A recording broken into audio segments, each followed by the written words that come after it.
Hey, what up, YouTube? Welcome back to a new video with Rams fan YT. We're doing a live watch along of the FA Cup today. I'm opting with the BBC one over there, and so got everything riding on it. The world's oldest competition: Crystal Palace versus Manchester City, North v South. A team who's never won it before compared to a team who has won it plenty of times in recent history. It's all here. I mean, I personally want Palace to win, even though I'm not a Southerner. Personally, it'd be boring if City win it. And Palace have never won the FA Cup before in their current iteration of the club, anyway. They've also got the opportunity to get into Europe through it, which City don't, and it will mean that Nottingham Forest will get Conference League football as opposed to Europa League football. So, out of everything, I do definitely want Crystal Palace to win this one. We're gonna quickly go. Well, we're not going to quickly because we've managed to get the string with plenty of time. We're going to go through the lineups for the City v Palace game here today. It's at Wembley, so obviously it's got that slightly different dynamic. Crystal Palace are playing in a 3-4-2-1. Well, that's what Google thinks. Dean Henderson in goal, solid option. A back three of Richards, Lacroix, and Mark Guehi. A midfield four of Munoz, Wharton, Kamada, and Mitchell. Two attacking midfielders of Ismail Shah and Eberechi Eze, with Mateta as their strike man. Manchester City are playing in a 4-2-3-1 with Ortega in goal, a back four of Nico O'Reilly, Gvardiol, Ruben Dias, Akanji. They've got two holding midfielders of Kevin De Bruyne and Bernardo Silva, a front three supporting Erling Haaland of Jeremy Doku, Marmouche, and Savio. On the benches for both teams, we've got Crystal Palace have got Joel Ward, Jefferson Lerma, Eddie Nketiah, Nathaniel Klein, Derby legend Will Hughes, Romain Esse, Ben Chilwell, Matthew Turner, Justin Devaney, and Manchester City have got on their bench Jack Grealish, Gonzalez, Ilkay Gundogan, Vitor Rice, Mateus Nunes, Claudio Echeverri, Edison, Ubdikar Kusanov, and Phil Foden. I've hashed half the pronunciations of both players. Glasner and Guardiola are respective managers. The real question is, I think today, can Haaland put in a performance and get on the score sheet? Because I think Haaland has had a great start to the season and has been a bit hit and miss since, and he is coming a bit more into form right now, which isn't necessarily what Palace fans will want to be hearing. But, I mean, you look at Erling Haaland recently. He has scored in... He didn't score in the last two, but against Bournemouth he did on the 30th of March. He was on the bench against Wolves and drew a blank against Man City, albeit with a 7.0 rating on SofaScore. I mean, over the grand course of the season, it's really been... he's just coming back from an injury, so that'll be an interesting one. But he was phenomenal in sort of the beginning of the season bit. I mean, he sort of flatlined a bit compared to what his usual expectations are, being just a bit below average through most of it. But he's certainly still up there. We all know the threat he possesses. He has still scored 21 goals this season, so you can't really take that away from him. In a sense, with 20.9 for expected goals, it's 0.7 goals per game. You know what you're getting with him, even if it's for his own standards not the best this season. it's still phenomenal compared to most players. So that is somebody who will certainly be keeping an eye out for on the City team, I would imagine. I mean, you've got other players as well. Kevin De Bruyne, I think, is the other notable one you can mention. The ever consistent Kevin De Bruyne, who might be leaving Manchester City come the end of the season, but he's been getting a SOFA score rating of 8.7 throughout the season. So apart from the bit he was injured back in sort of October time, really been putting a solid in throughout this season. He got an 8.7 versus Southampton. Certainly overall, sorry, it was average of 7.54. A very good player, really covering that entire attacking half. In the 26 appearances he's had this season, he's scored 4, but he's not known for his scoring for an S. He's more known for his assists, and he's on 7 of them this season. He's had a 83% accurate passes of 31.3, basically, of his passes he made finds their man, with 91% of the own half passes being accurate. So he's a very great player. Yeah, we know the sort of player that he is. He will keep the possession and dictate the middle of the field. He's been excellent throughout. To be honest, could you really actually point to a season where, this is arguably his worst season since 2015-16, and that's because the whole of City as a whole pretty much has been poor, and he's 33 years old as well. He can't keep on going forever. Looking at who probably Palace will be turning attention to, you've got to say that the player that they will be hoping will be on fire today is Eberechi Eze, their number 10. He got a 9.0 rating from SoScore. They rarely come out. I'm telling you that now, because he scored 2 goals against Crystal Palace, was an instrumental player for them in that one against Tottenham. He's had a really good May, averaging 8.6 on SoFA score, being fairly consistent this season. He was a bit poor at the beginning of the season, but definitely have grown into it this campaign. And I'm just going to rattle through a few of the stats that he's had. In the 32 appearances he had this season, he's had 7 goals and 8 assists. He's got an XG of 10.25. He's got, he has 48.4 touches a game with a 4.03 expected assists. So he's really overperforming that metric. He has an accurate passes of 22.8 per game, which is 82% of the ones which he's expected to make.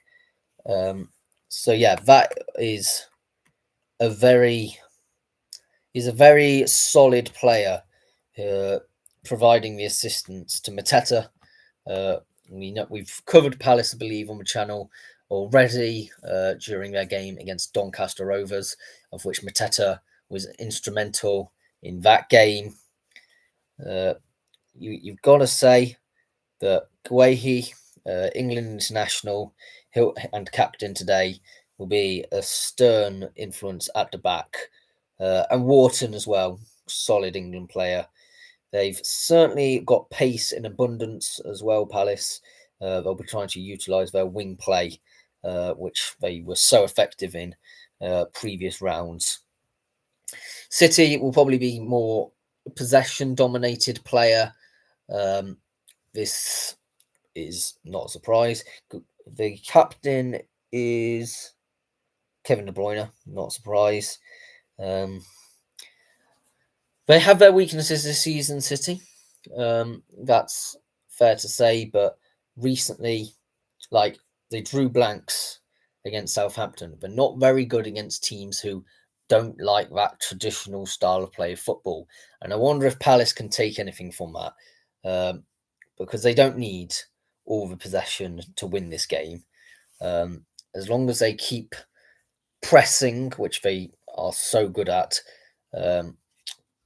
and just they will get chances. Every team gets chances. It's whether they can convert them or not, and if they can, they will certainly be in the contention to be able to get this one. As I said in my prediction video early on the week, actually yesterday, now I said this would be a 2-2 draw with Man City winning 4-2 in extra time. Do let me know what your score predictions are if you are watching this along at home. Maybe you've got the TV on the background and you got me instead. But yeah, I mean, we all know the assist king, Kevin De Bruyne. He has got the most amount of Premier League assists of all time at 119, with 180 minutes per assist. What a player to have on your team that you wouldn't want any other player. I'm telling you now, if that's something which is going to have to be looked at. He's playing a bit deeper than he usually is. I think in terms of historically, where a lot of his assists came, but he's still a weapon in that defensive midfield position. I'm going to quickly just go and get the drink, which is over here. Make sure you stay hydrated, everyone.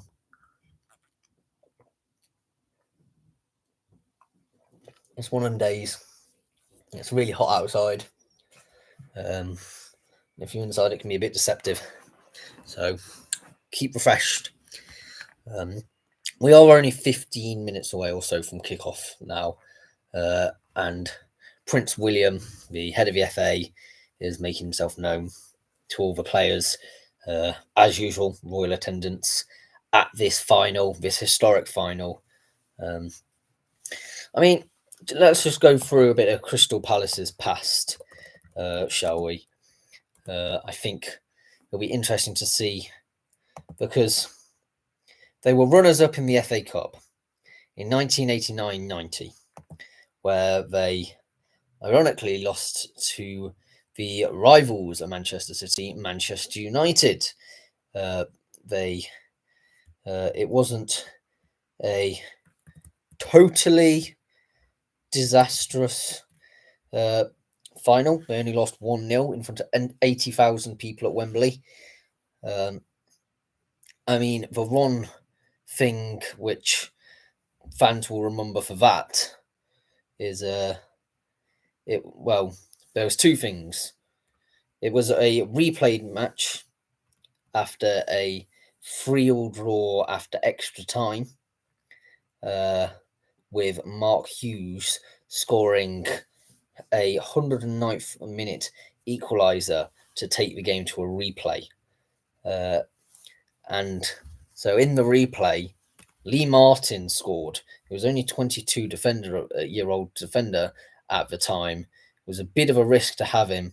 He had doubts of fitness, but he put that to bed and scored the winning goal, which was the first major trophy that Man United won in 5 years and the first under Ferguson's management, and actually put end to speculation that his job was at risk. What would have happened if they did not have that FA Cup? Questions will linger long in the memories. And one of the things which was controversial about this game was Crystal Palace were controversially denied a clear penalty by the referee Alan Gunn. And this referee was from Brighton, who actually instead awarded a free kick outside the penalty area. So obviously Brighton and Palace are rivals, and the conversations will therefore stem of whether that got away from his professional opinion or not. That again is down to history. But it's definitely one of them ones which will long live in Palace's memory of, and they'll be hoping to not have similar controversial circumstances today. And their other time they actually reached the final was in 2015-16. Also against Manchester United, actually in a replay from the original time they reached the final. And it was one of them ones that was they lost in extra time as well. 2-1 in extra time, with Jesse Lingard scoring the winner in the 110th minute after they were ahead by Jason Puncheon, but pegged back level 3 minutes later by Juan Mata. And Mark Clattenburg was the manager of that one. Not manager, sorry, the referee. And everyone, and it wasn't that long ago when this match was taking place, and certainly one of them ones which was a fairly good game by all things reckoning. It was a strong Man United team. They still had the likes of De Gea, Valencia. Chris Smalling got a red card in the 105th minute. Daley Blind, Michael Carrick, Wayne Rooney as captain, Juan Mata, Fellaini, and a very young Rashford at the time. And it was sort of a last sort of age of Man United golden era.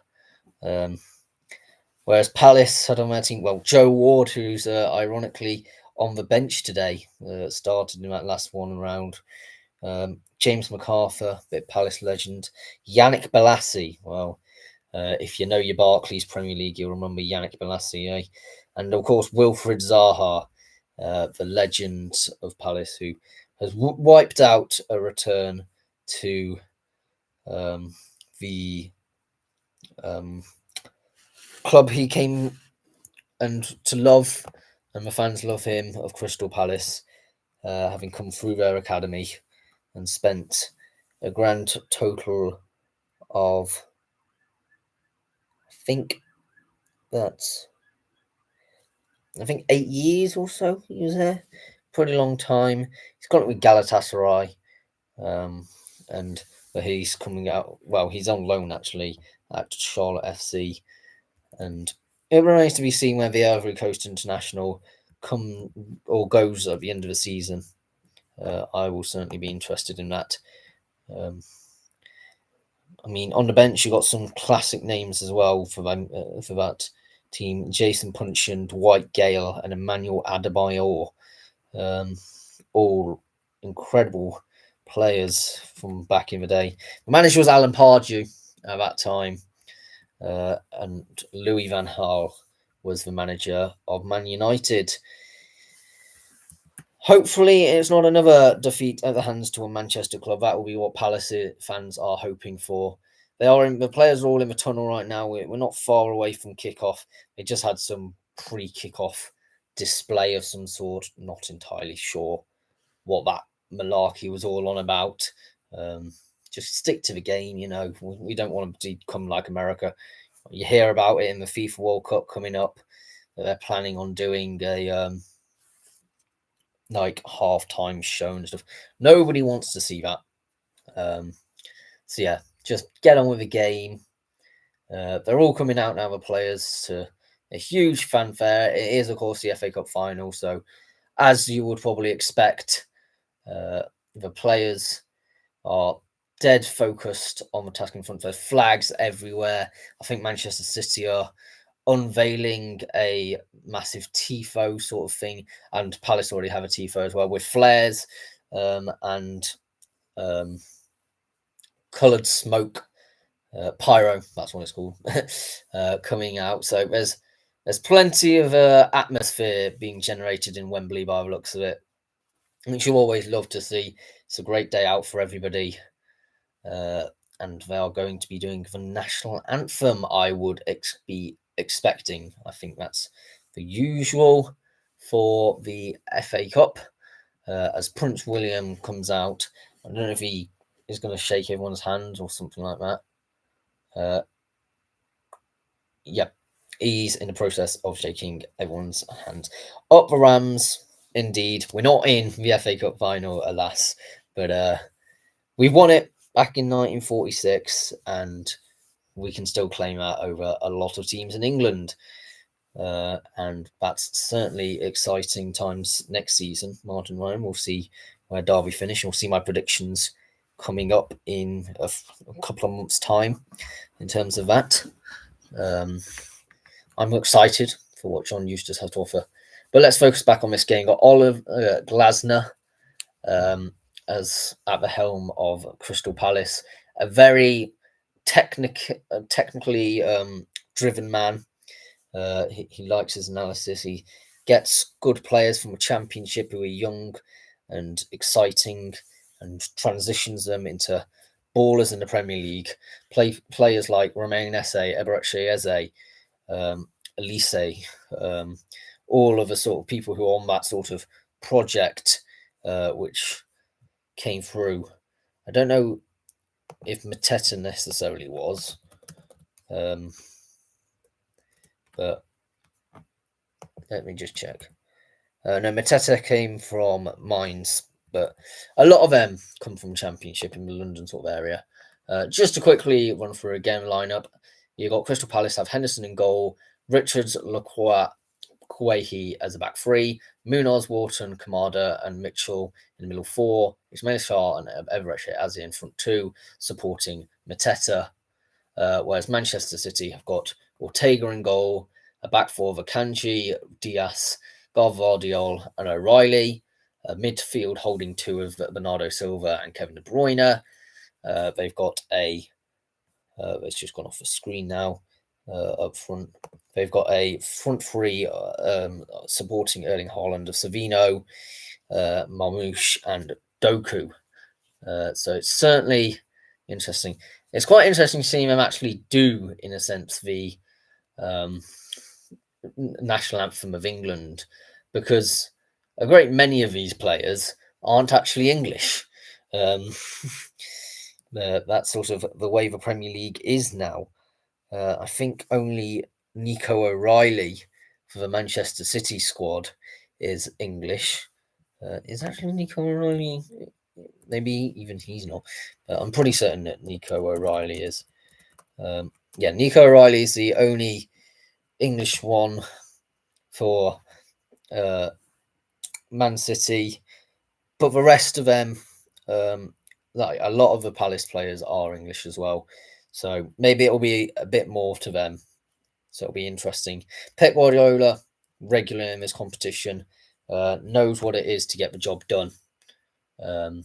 And he'll be hoping that this season isn't a complete disaster. And if they do win the FA Cup, you can guarantee, in a sense, that he will maybe be here another season and his legacy won't be totally soured from that really poor patch of form that they originally had. There's developing into a circles. We're 3 minutes away from kickoff now. I mean, let me know how you think this is going to go in the live stream feed. I'm certainly interested in this one. We're having a toss off. I don't know who's going to start, but we're having a toss off between the two captains, with Stuart Atwell as the referee. I mean, I think Stuart Atwell was a decent referee at this level. At the top flight. He's certainly one which seems to have less controversy which surrounds him than others. All referees will have stick on certain things, but I think compared to some, he actually is one of the better ones. We are not far away from kickoff now. Final bits of instructions going towards Eze. And I think everybody's feeling nervous if you've got your team involved in the competition. It is a very nerve-wracking thing being in front of a packed-out Wembley. All will be hoping not to make a single mistake, because if you make a mistake at Wembley, it's never forgotten about. We just went through, for example, stuff which happened in the 1980s, or 1990 actually, but a referee mistake which cost Palace, still not forgotten by many Palace fans. And I mean, Derby's made mistakes in the playoffs as well at Wembley, and people don't forget what Richard Keogh did all them years ago now. It tarred his legacy of a club. So you just hope for the players' sake that they do not make a mistake. City are the team to be kicking us off, which I don't know if that's necessarily good or bad for Palace supporters. Would you rather have kicked off in the first half or the second half? I always prefer if the toss goes in my favour to kick off in the second half. It provides a bit of a early advantage in that second half, you know.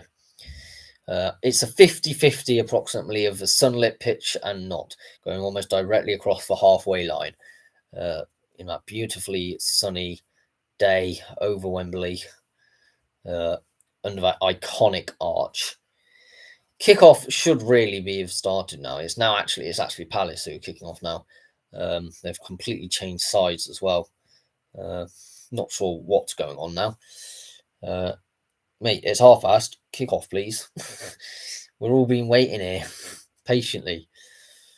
Well, my clock now says 31, and we've still not kicked off. Come on, mate. Okay, they've kicked off, and Eberechi has gone. Eberechi Eze has gone all the way back to Henderson, who then hoofs the ball downfield, going long, but not finding his man. It's become real head tennis within the first half, and City are already scampering away. Oh, offside. I don't know if that necessarily was, but they. Oh, it's a head injury, not offside. That's not a great start to have a head injury to. I believe it's Gvardiol on the ground, which. I mean, I don't entirely know what happened, to be honest. There didn't seem to be any contact. So I don't know why he's gone down there. Because City were in the attack. Well, obviously, we're going to try and intensely go forward again. Yeah, Gvardiol seems to be perfectly fine now. What a silly thing to do. O'Reilly has tried to whip it across, but it's found no one. And number 3, Mitchell, has just cleared it for Palace. Only to the halfway line, and City have drawn a foul by Eze. So yeah, early thoughts going on right now. Gotta say, it's sort of and panned out as you expected.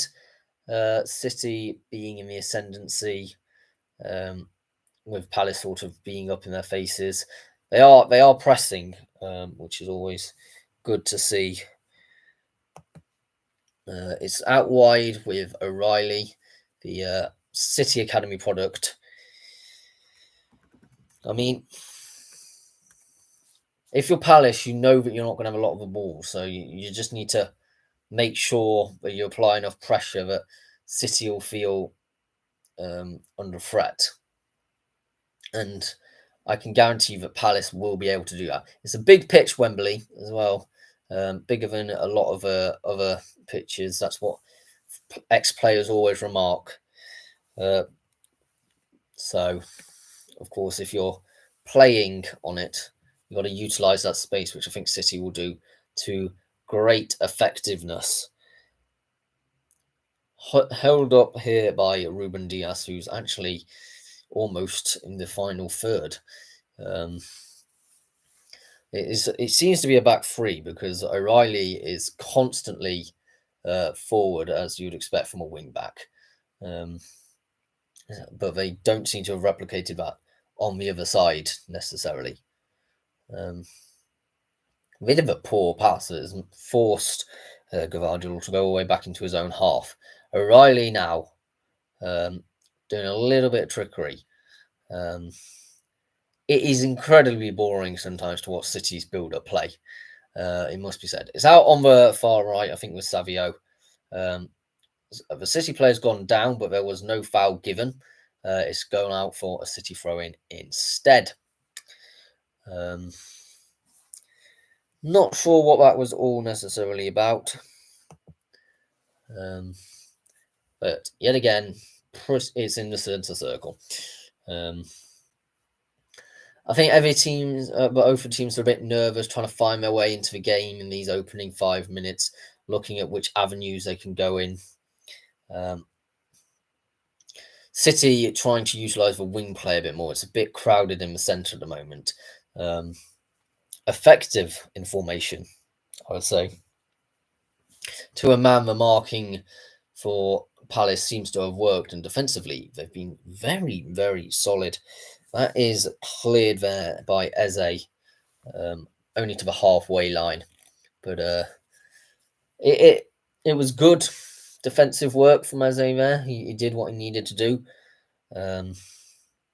Instead, they're now trying to go out on the left with Doku. KDB.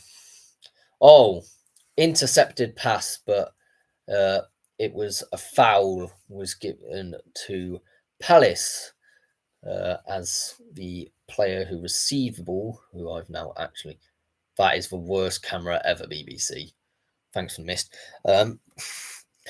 Well, because of a foul on impeding Eze, making him falling over, it meant that he had a tumble. And I don't think it was Eze with a tackle, sorry. I think it was Guehi. I can't really make out because it's on the other end of the pitch. It's really hard to tell when they're on the other side of the pitch. There's a load of bouncing from Palace fans in the crowd. They're just loving the day out. And who can blame them, to be honest?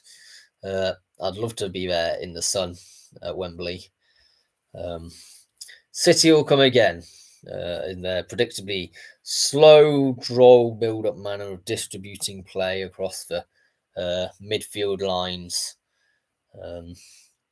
which was proved so effective in the past, but maybe starting to come undone a bit.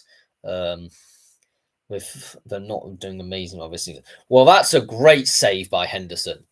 I was just criticising, but actually, that's a beautifully whipped-in ball, and Haaland almost got to there, but Henderson got down and managed to get it covered. It's a great pull out of from Haaland to actually manage to get that ball in the first place and direct it towards goal. But it was a difficult one for Henderson to get because he was trying to close the gap and actually was trying to go to the far corner, which you wouldn't necessarily expect from the positioning that Haaland was in.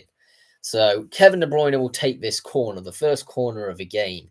This is maybe when we start seeing City sort of just growing into the game.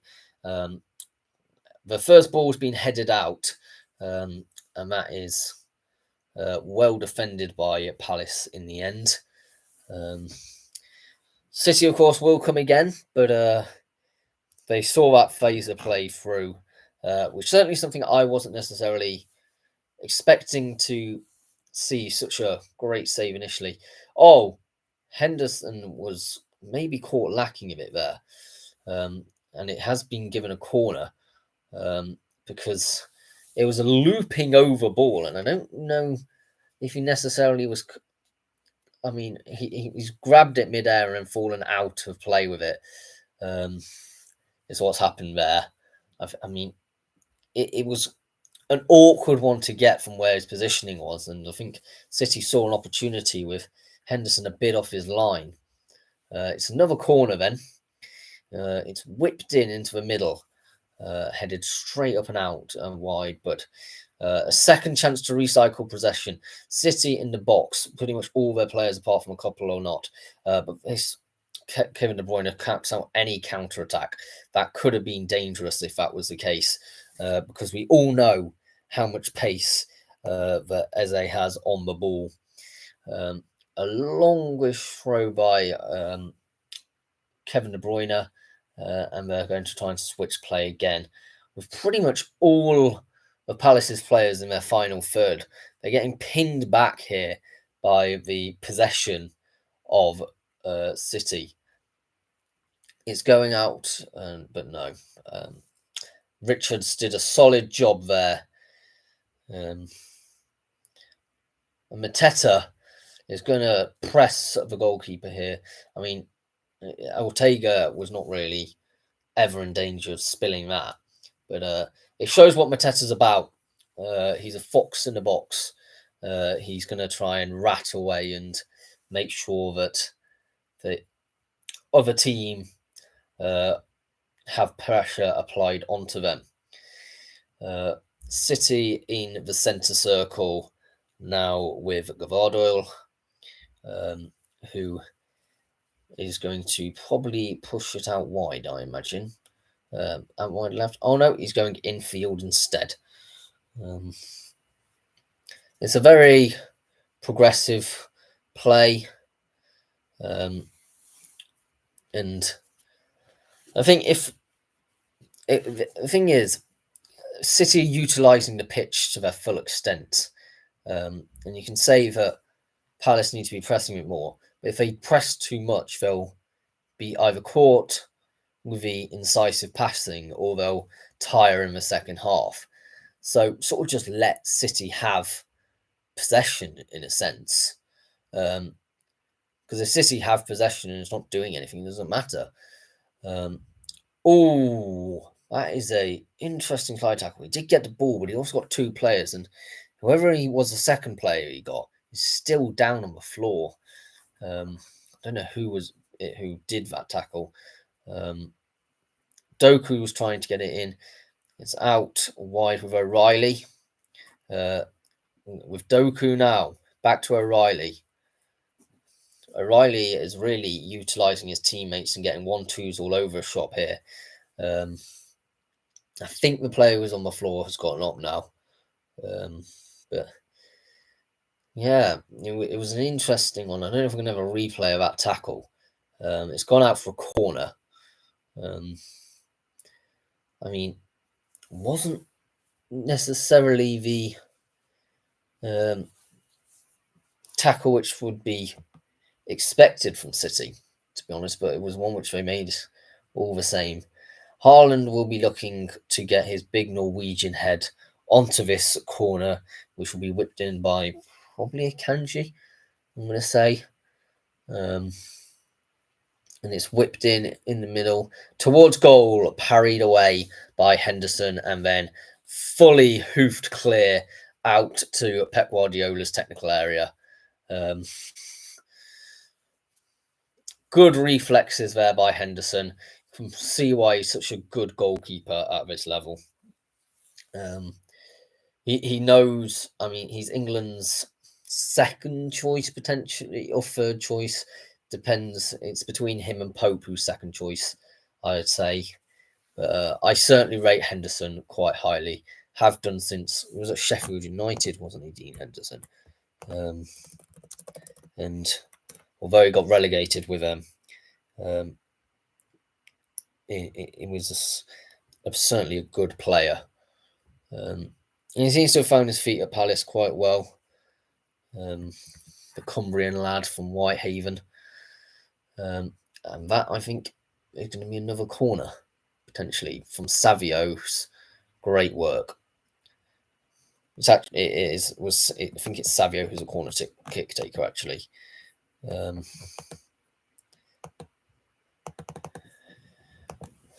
Onto the fans, there is a topless man who's getting a whole load of players to support him. It's actually a goal kick, and Palace are going long. I think that might be what the strategy is, but it has left them a bit open to an onslaught by City. City are out wide with Doku now. They need to get men in the box, really. There's only really Haaland who's a good target there. They've all tried to come in there and not one of them managed to get it on target. I think it was Savinho managed to get it off target and out for a goal kick potentially. We'll see it on the replay here. Yeah, was any one of them three players, to be honest. It's a corner. So I would assume it was the number 7 then. Would be the one which is the reason why he went out. Ismail Sarr. And it's gone out for a throw-in. I think Savinho got the header there. just it was hard to tell. It's gone onto the roof of the net, potentially for another corner. Glasner's pushing his men back and sort of like there's a lot of gesticulations and finger pointing by both Glasner and Guardiola at the moment for this goal kick. So I think it was Savinho who managed to get it out.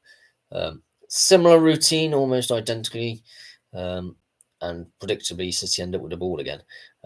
Need to change that up. I don't think that necessarily is the way which is working at the moment. As City are coming forward again with Bernardo Silva. And these cross-field balls, they're slowly inching their way up the pitch is how they do it. They start in the halfway line and just progress themselves to being just in line with the penalty area and just whipping the ball in.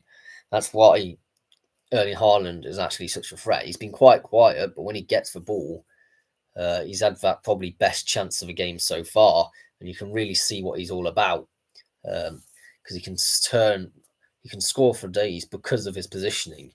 He just knows that he just needs the rest of the team to do their jobs as well. It has gone behind. I don't know what happened there, but Glasner's whistling for his players. He's wanting to every single ball to be managed. It's another goal kick here. Are they going to do the same thing for a third time in a row? They go out, and then they're going to go long. Oh no, they've switched it up this time. They're keeping it in their defensive third, which is an interesting move. But it might come off. Mateta's great hold-up play, actually, and he can possess a counter-attack. Out on the wings and it's whipped in, and it's a goal. That is an incredible goal. Effective on a counter-attack. That's sort of what you know from Palace. It's what you come to expect. I believe that is Emirates Eze who's got it on the end of there. Great hold-up play and physicality by Mateta. That's all through him. I'm going to be honest.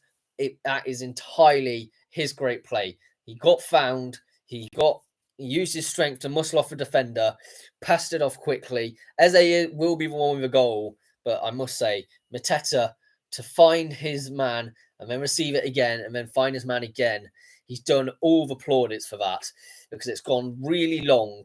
Mateta's used his strength to hold the ball up, laid it off, gained it back. He's whipped it out wide.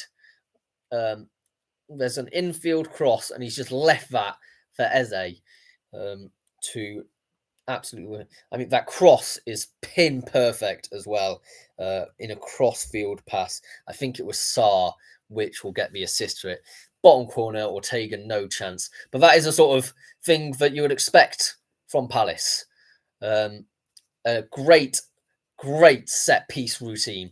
He switched it up. I said they needed to switch it up because it wasn't working, and now they switched it up. They got a goal from it, from goalie to goal. Like that is to a man how you do it. And City are left scratching their heads because they've been dominant in this first half. It's only 16 minutes was when it was scored.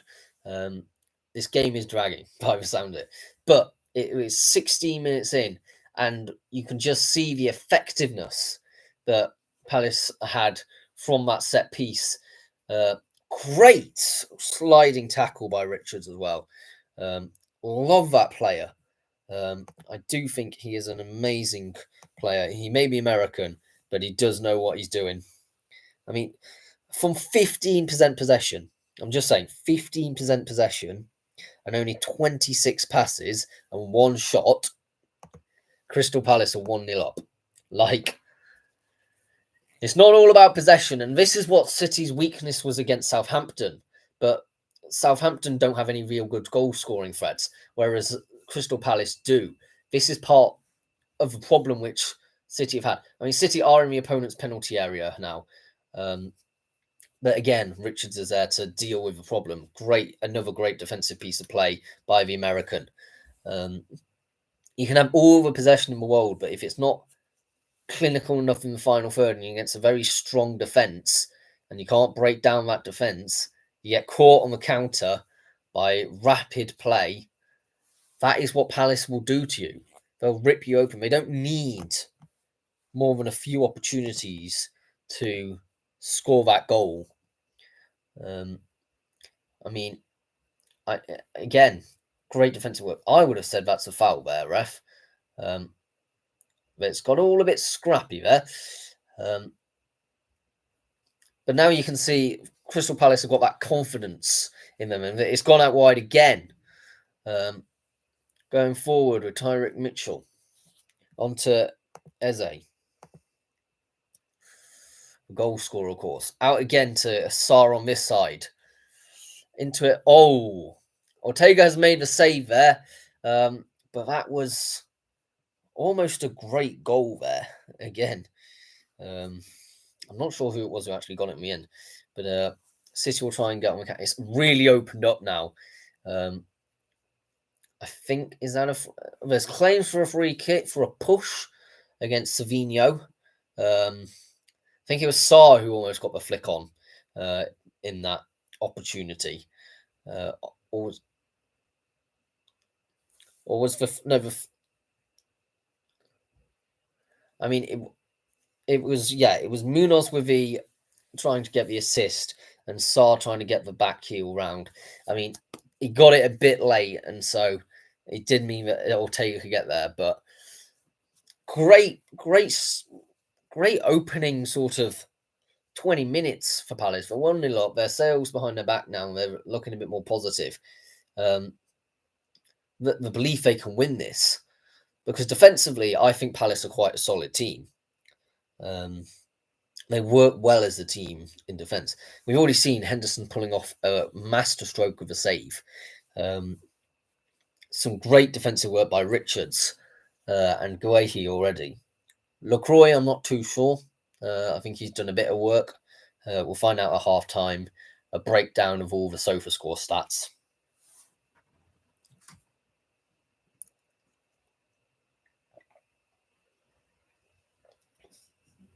Bit of midfield play by City, slowing it down and going back again, a bit less erratic than it has been for the last couple of minutes after they conceded. City sort of lost their composure a bit, and it all became a bit end to end. And unfortunately for City, if it becomes end to end and stuff, Palace come out on top, and City would end up getting dragged into Palace's game. Yeah, it's interesting. I mean, it's really resumed back to normality now, but in a sense, that normality wasn't working before because Palace had that resilient defence. Does Pep have a plan B? This is a question, and how long do you take to implement it? Because Palace at the moment on 17% possession, Man City on 83%, right? And yet, look at the scoreline: 1-0 to Palace. It's one of them things. Like Eze, I think, has conceded a foul there, by the way, but I think it's an absolute amazingness to be able to be that ahead by that possession. Possession doesn't win football matches.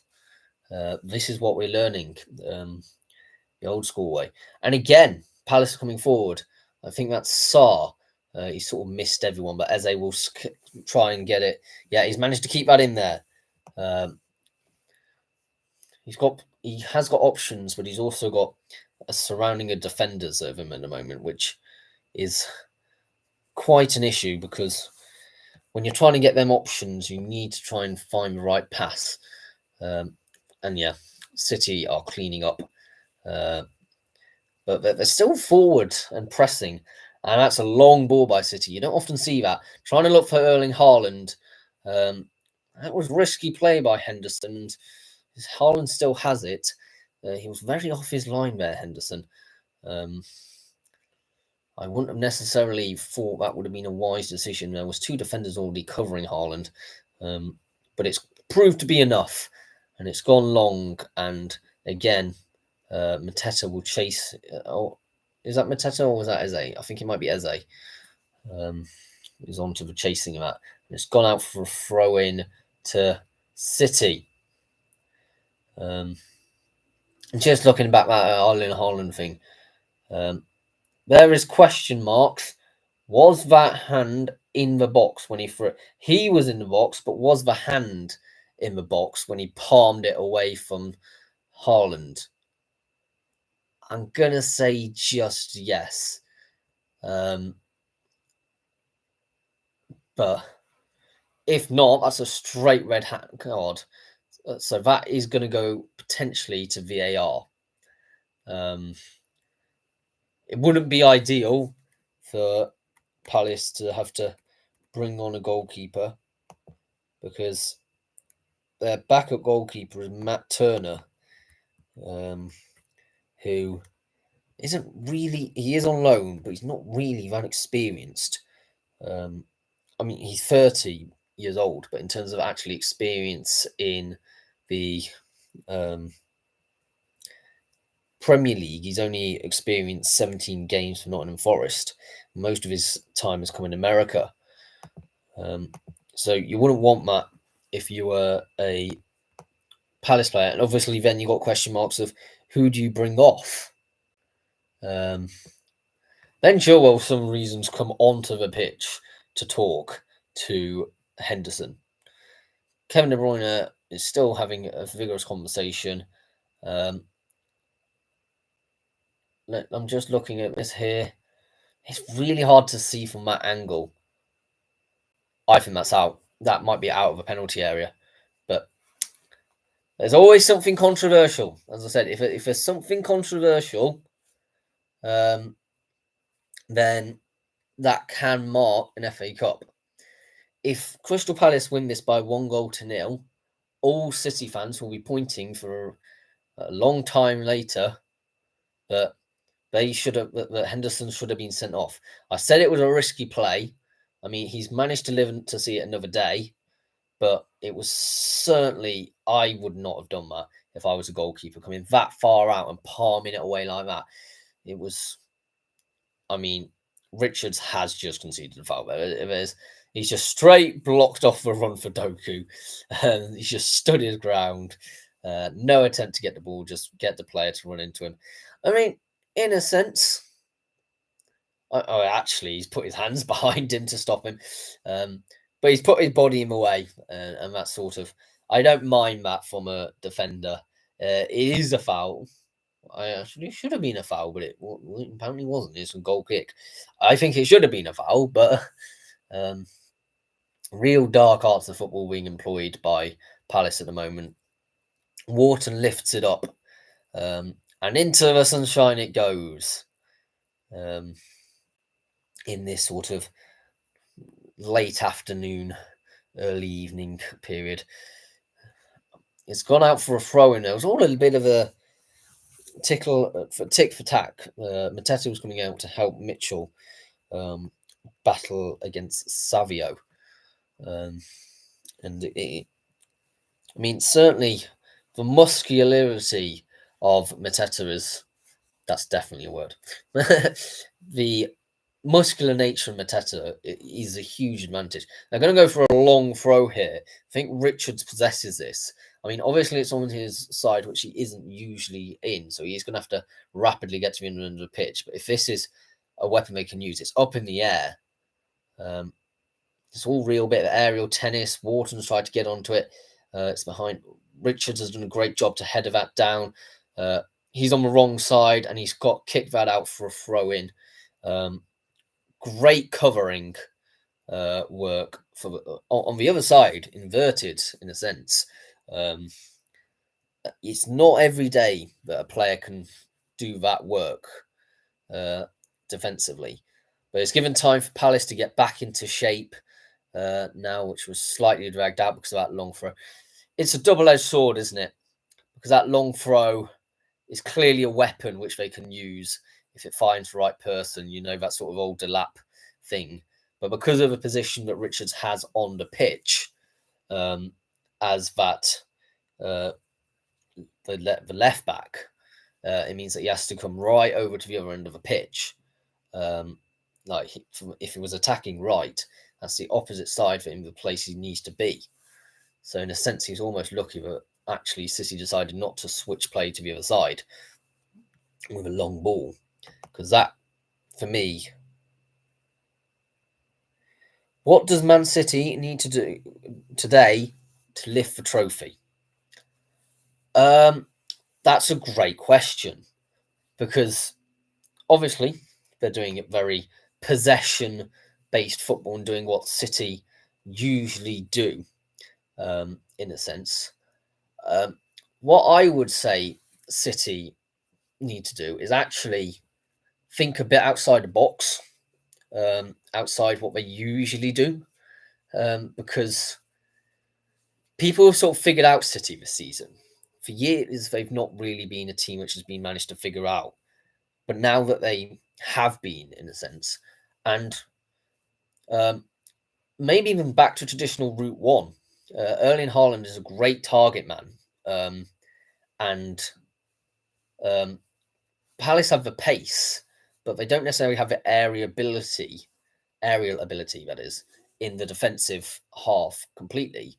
If you manage to get a few of your big lads up to the top and go long, we've already seen some of them long balls have found the intended target and actually pressured. That's why Haaland had that great chance in the very early sort of first 10-15 minutes of the game. Uh, Again, could have been a chance. You're looking at Richards if he's on the other side.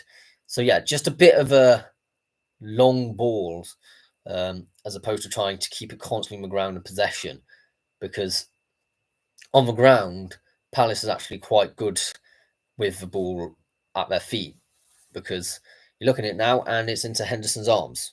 Like, that's all come from possession. It's great work to get forward in the first place, from City here. But actually, in that final, it's a very crowded penalty area, is what's happening at the moment, Chris. It's one of them things that when they're attacking, Palace will bring back 5 or 6 players to just sort of nullify any threat. If you get the height of Haaland and just get it and just header it in of a bullet header into the far corner, there's not a lot you can do against that by putting all your men in the box. So yeah, that's what I think City needs to do if they are to get back into this game. If Palace want to continue what they're doing, like Palace at the moment, they've got something to defend, so they will defend it.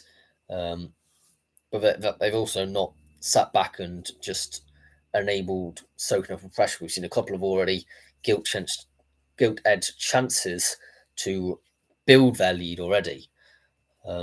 City are in midfield, as you would expect already. Doku again, or he's looking a bit of a threat, Doku. That pace may be an attribute. It would be against a team which isn't as fast. Richards there was a great defensive header. And Mateta, again, using his strength to try and hold up play. And he's come away. It's been put. That would have been some fantastic play if there wasn't. I think there was some foul involved. I'm not sure, but I'm impressed by Mateta. I don't necessarily know if it'd suit the style of football of like a European team, like somebody who's in one of them European places. Maybe Villa. I'm not sure, but like I think penalty is what I think the goalkeepers. It's not the referee saying for City. I think Mitchell got the ball there. I think he got a touch of the ball. And I mean, we have VAR, so that will be reviewed. But I'm pretty certain Tyrant Mitchell got the ball. He did get the player afterwards, but I think he got the ball and adequate enough to get it out of play. It is a contact sport, despite what's said.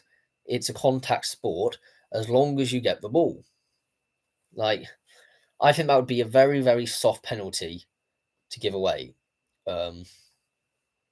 because unless his eyes were completely looking at the player, but I just feel like if you're touching the ball, that should be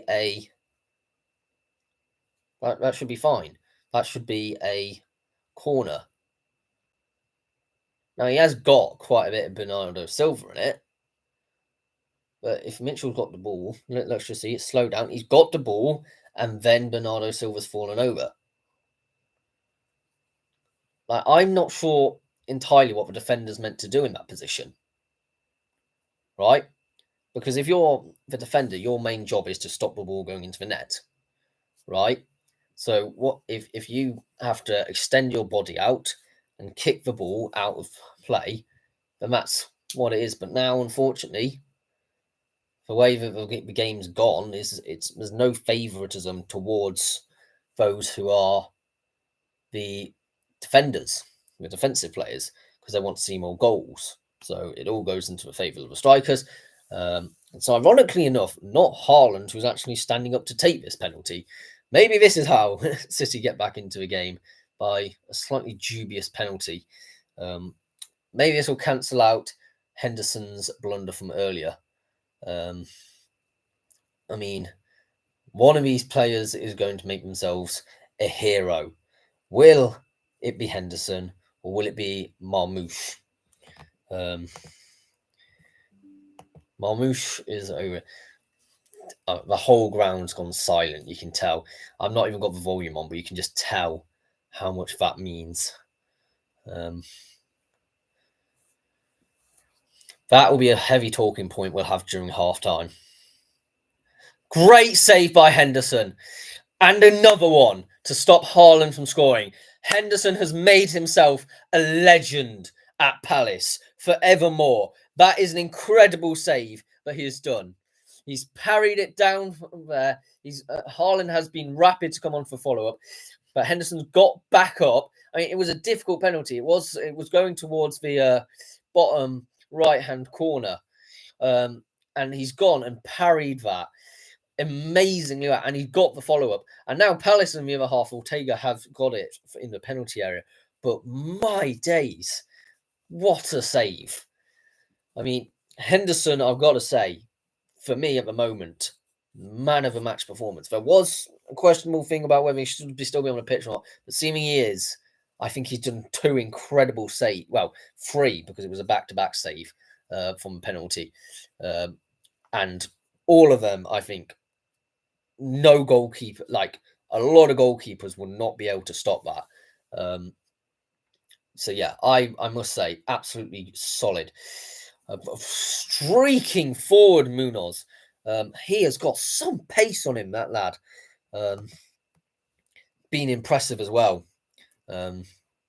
Certainly the wing play by Palace been impressive. They haven't really needed Wharton or Kamada because they don't tend to go through the middle too much, Palace. And they're sort of content just to let City control the ball in midfield. I mean, there's just, if you include added time, there's probably about 10 minutes left of this half. And we'll have a lot to digest over the half-time interval. We'll talk about the sofa score ratings. We'll talk about that penalty, should it have been a penalty or not. That save, should Henderson still be on the pitch. We've got a lot of talking points. Certainly lived up to its expectations of being a final. Oh, and of course, talk about that goal that Crystal Palace are ahead by. So yeah, out to Jeremy Doku. The thing is, Doku, you may have pace, but so do Palace, and they can track you in much better ability. Doku has it now, and he's run into the box here. But yeah, again, great defensive work by the footwork of Palace. Munoz goes infield to Wharton. I mean, Richards will then slice it downfield. And if Mateta uses... Oh, okay, that's a great sliding thing. There's only 17 passes in the final third for Palace and 122 for Manchester City. Like, it's very interesting in a sense that on like normal metrics of what a game is won by and stuff, you would say City should be winning this game hands down. But actually, Palace have overperformed and excelled in because when they've had the opportunities, they've made it count. And that's the thing. Lily Lynch, Man City for the cup. I know, I don't think so, mate. Uh, Eileen, I'm sorry, but I want Palace to win it because mainly for selfish reasons. I don't want Forest to get the Europa League spot, and the of course great underdog story as well. Thanks to all you watching, all 5 of you. Great to have you all on board on this FA Cup final day. I mean, I don't know why we're showing a replay of a Mitchell foul. Maybe they're showing the penalty, but it's not half time. Come on, unless there's been an injury, that might be the reason why. But yeah, what a save! I mean, I know I've been singing Henderson's praises a lot, but I mean, if you're not watching the game, you wouldn't understand necessarily why I've been singing it. But yeah, he's been great. Palace, well, I mean, I know and I understand why they go aerial because Mateta is a good asset to go aerial. It's difficult to see how City are actually, because by all metrics they should be in the lead. So seeing them actually, in a sense, come back from this is difficult because what do you do different? And I've spoken already a bit how I would change it, but we know Pep wouldn't change that. Doku has it now. Do you maybe bring a change in personnel? But who on the bench will necessarily be that much different from what they already have? Because they didn't really play hold-up play that much. And again, Palace is coming forward. And it's a brick wall at both sides, to be honest. But it's a brick wall which has so far been broken by Palace. Mateta is still wearing a head thing. I think that's from when he incurred a quite bad injury because of a game against Millwall, I believe, in the earlier rounds of this competition. So yeah, Man City are bringing it forward in the midfield. I'd be amazed to see how many touches they have in the centre circle. These guys, I'll look at the heat map at half time of players like Diaz and Gavardo because I think so many of them have been in that central circle area. It's ridiculous. And it's not really needed because they're not got the urgency in a sense to get back in. They're just patiently trying to build up play. Well, patience doesn't always work, I'm afraid to say. Doku has it again. He'll try and run at Munoz here. Now, Munoz isn't the most quick. Great save again by Henderson. It's headed in, headed out, and it's skied over by Kevin De Bruyne into Rose.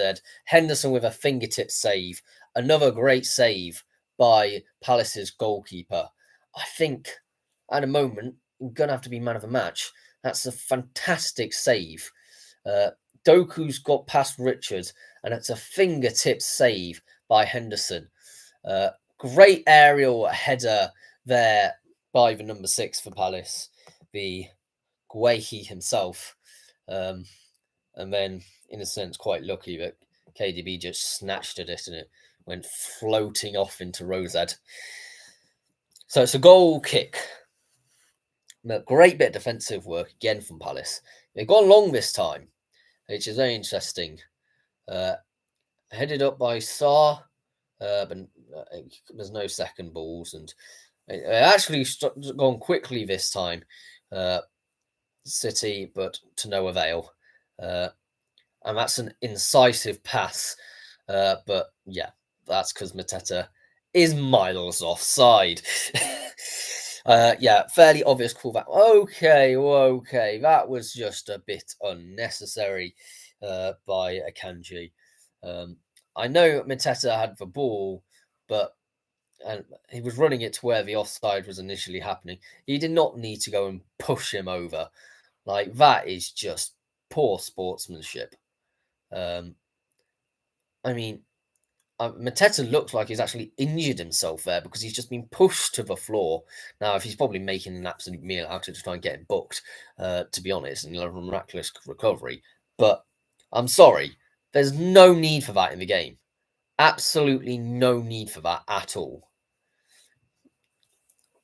Like, what are you doing? Really? Like, there's got to be some questions asked of maybe youthful inexperience. I don't know, but I don't like to see that in the game.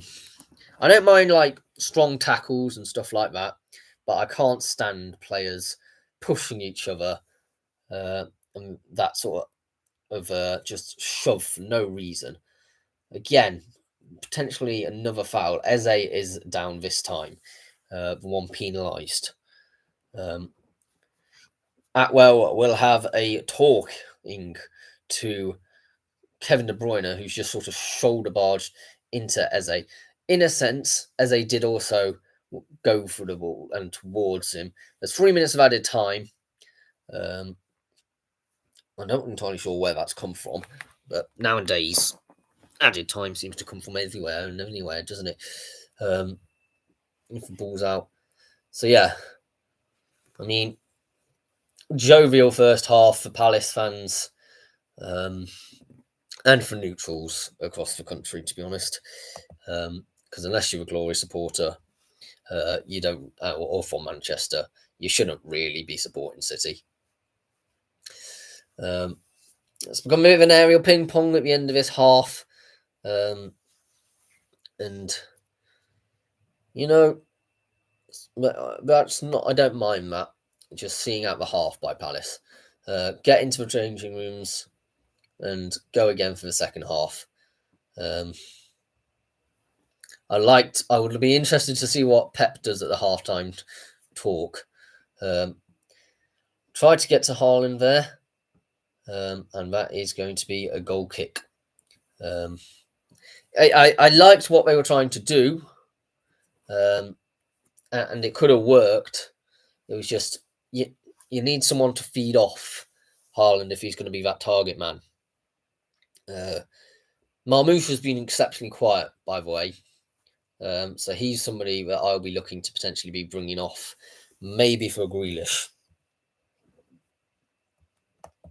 which might prove quite controversial, but I've not seen a lot from him.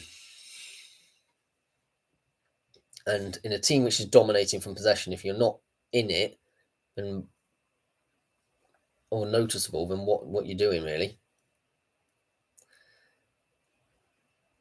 Great clearance from Palace. Going downfield again. But yes, as I cannot reach there.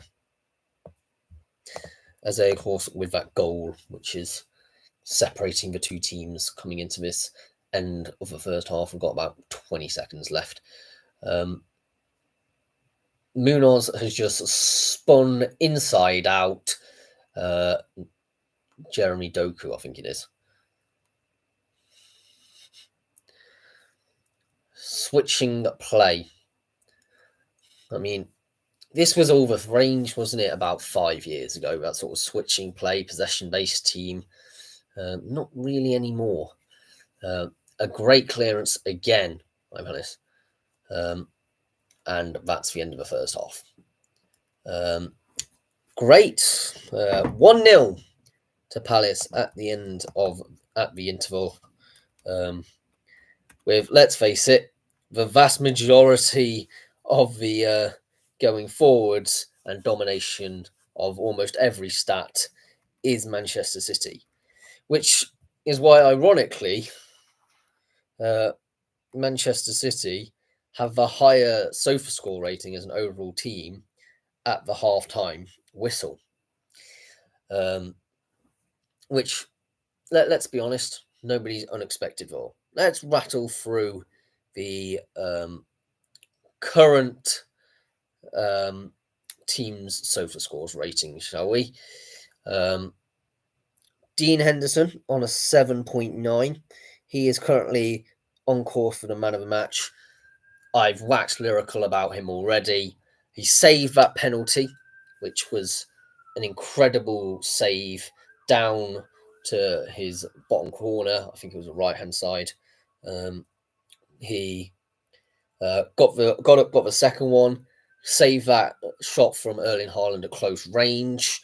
He also had that fingertip save, which towards the end of the half, all a lot of great defensive goalkeeping attributes. You couldn't really ask for much more. I'm just going to quickly see how many saves he's made this game. 4 saves already, and 1 penalty save. He's won a ground duel as well.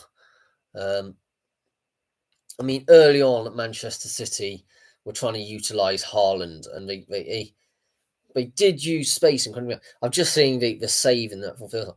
He's gone back and he's managed to get down to the opposite side, which you maybe expect to be shot. And then you get Silva in a lot of space to try to whip that in, but it's gone wide. So just thinking, like, some of these chances, they have a lot of space. We'll go through the back three at Palace. You've got 6.7 for Guehi, which I think's a bit unfair. I don't think he's been too bad. Maybe it's just because he's been a bit average. LaCroix is 6.5. As I said, I've not really seen him in the game, but because they kept a clean sheet so far, you can imagine he's just doing a sort of average job. 7.0 for Richards. I think Richards has done a great job. And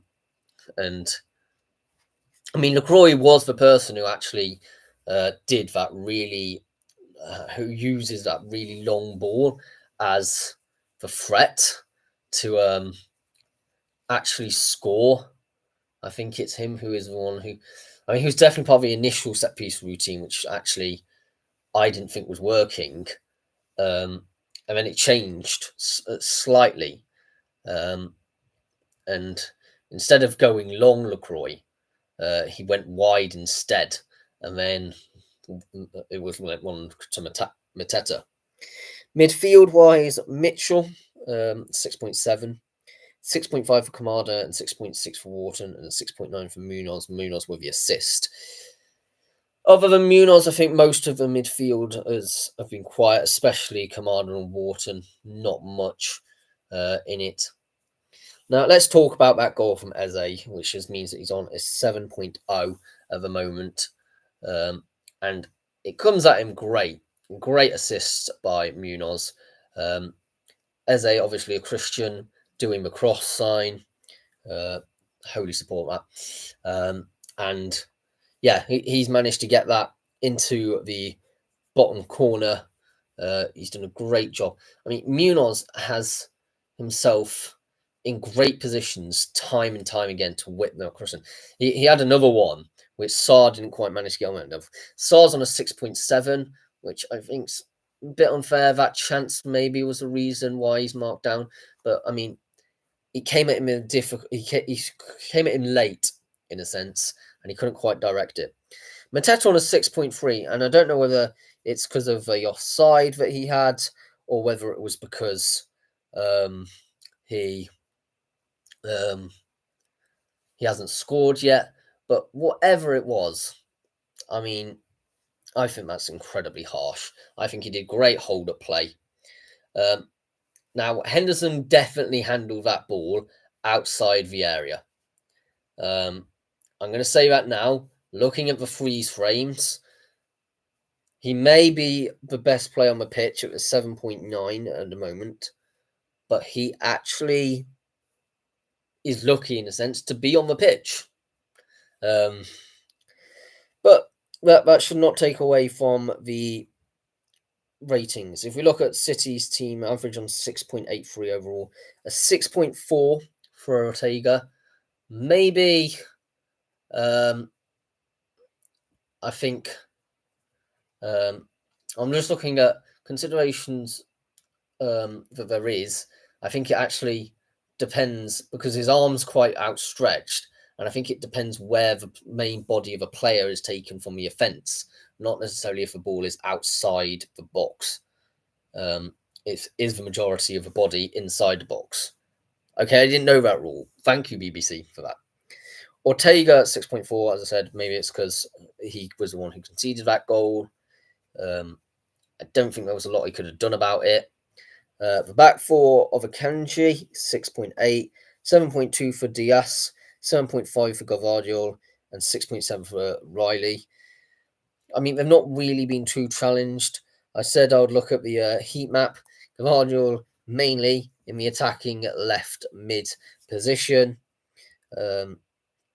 which at the moment has won 3 ground duels, 2 aerial duels, had a 94% accurate passes of 59 out of 63 he's done, and 4 accurate long balls. Whereas Ruben Diaz has been equally on the other side. I mean, he's had 1 clearance, 1 block shot, 2 aerial duels, 1, 96% accurate pass rate, and out of the 81 passes he's tried to attempt, he's found his man 78 times. That's not too hard when they're short passes to each other, to be honest, but they did what they need to do. 7.1 for KDB. I actually think he's been a bit quiet. I would have expected a bit more, but he has come with some key passes when he's needed to. 2 key passes, 3 crosses, with actually only 1 being accurate, to be fair. 4 ground duels with 3 of them won. So yeah, he has been there. I just think he's been a bit quiet for my liking. A 7.1 for Bernardo Silva, who has found space but hasn't really received the ball too much. And I think it does really show. To be fair, he was dribbled past once as well. He's just been a bit sporadic. Oh, that's a beautiful save from Henderson. I'm just seeing this one from Doku again. To get a hand onto that. Okay, onto the attacking 3 midfielders. You got Savinho, who I think has probably been the best at 6.8. Actually, no, I'd say Doku maybe on the 6.7. They've both been sort of there. 6 key passes. 2 key passes for Savinho, 6 crosses with 2 accurate. He's tried stuff, but he's lost a lot of possession as well. He's been a bit of a 50-50 player for me. Doku has tried to use his pace to get into the box. I think you look at it, he's not been too bad. He's lost possession 5 times. He's just not managed necessarily to. He's only been once successful in his 3 attempted dribbles in the first half. 6.2 for Marmoush. I would bring Marmoush off the pitch. I'm not going to lie. I think he has been poor. I'd bring on De Bruyne. The reason I say that, Marmoush has only had a 50% accurate pass rate, and he's only attempted 8 passes in any way. Like, he missed the penalty, which wasn't the greatest penalty, but it was also a fairly good save. He's only won 50% of his ground duels, which was 6, so he's only won 3. He's not won any of his aerial duels yet, and he's tried 2. He's lost possession 7 times. He's only tackled twice. It's not the sort, and he's really not had many touches. He's just missing this game. And a 6.6 for Haaland, and I think Haaland, in a sense, did get denied a couple of times once by the keeper. He had that shot on target, but again, he has been a bit quiet in this first half. Let me know your opinions on that first half. Wednesday night, Crystal Palace are doing great so far. Up the Owls. Yeah, they're doing an incredible job. Crystal Palace nullifying City's threats to few chances. There has been some chances for City. Don't get me wrong; they have. As Eileen Lynch, who's a clear City fan, who was wanting a trophy lift. Um, we'll see. I don't necessarily think that will be the case, but I think Crystal Palace have done some great defensive work. The goalkeeper doesn't look beatable today. Thank you for the 4 likes so far. It's been huge support on this video, this live stream. I know people do tend to like me doing watch-alongs for whatever reason. This Mog's opinion counts for absolutely now at the end of the day. Because I'm just a fan of football, as I imagine all you are, but I don't want to pay for Sky or BT, so I only ever cover FA Cup matches. Yeah, the Premier League this year and cups have been brilliant without the top 6 being the norm. Long may that continue. Absolutely. I mean, obviously, I wouldn't want Forest to have been one of them teams. I think you can understand why that is. But sure, seeing Aston Villa breaking into that, it was at several points this season when it looked like maybe Bournemouth were going to be into it. Obviously, Newcastle are potentially going to be second. They're Brentford looked at one point, maybe they might make a surge into it, but then faded away. Same with Brighton. Obviously, in the FA Cup, most of the big 6 teams got knocked out early, and City are the only ones which really actually made a go at it this year. Plymouth knocked out Liverpool, for example. I know it was Arsenal versus Man United, wasn't it, fairly early on? I think it was the first round when the Premier League teams came in, so maybe a bit unfair on that one. But there's certainly been impressive things. I've been impressed by both Brighton's and Palace's cup run.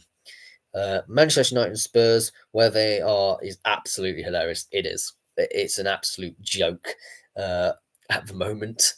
I mean, if it wasn't for the bottom 3 being as bad as they are, as you said, if Ipswich had found some form, they'd be in trouble any other year. You're dead right. Normally, they say to stay up in the Premier League, you need about 40 points. I think that's what they normally say is that golden mark. And actually, you look at the Premier League table, which I'm just going to quickly get up for you. Well, you won't be able to see it, but I'll be able to see it. Manchester United on 39 points, Tottenham on 38. Let's just look at the last season's Premier League. And you go, the teams which got relegated last season. Well, they were equally poor. I'm just trying to go back to a time when the golf wasn't as big, which unfortunately has been a fair few seasons now, where the bottom 3 have sort of come straight up. I think we're sort of having to go back to maybe pre-COVID era, which really I don't want to do, but that's sort of the last time that we had not a golf, so to speak. So let's go to 2018-19, shall we? Just before COVID. And we had Cardiff City relegated on 34 points. Well, we could have seen a much more competitive end of the season. And now Cardiff were poor that season, hence why they went down. HSDT trains, hi Nathaniel. Imagine United and Spurs getting relegated. Exactly. I mean, it would be hilarious to see either of them teams go down.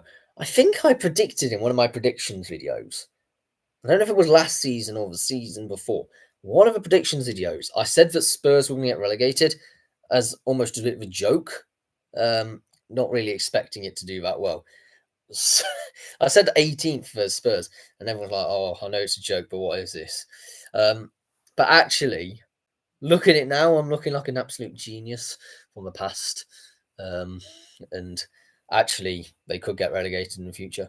I mean, it's certainly interesting because Burnley and Leeds are both on over 100 points this season, right? Or on 100 points this season.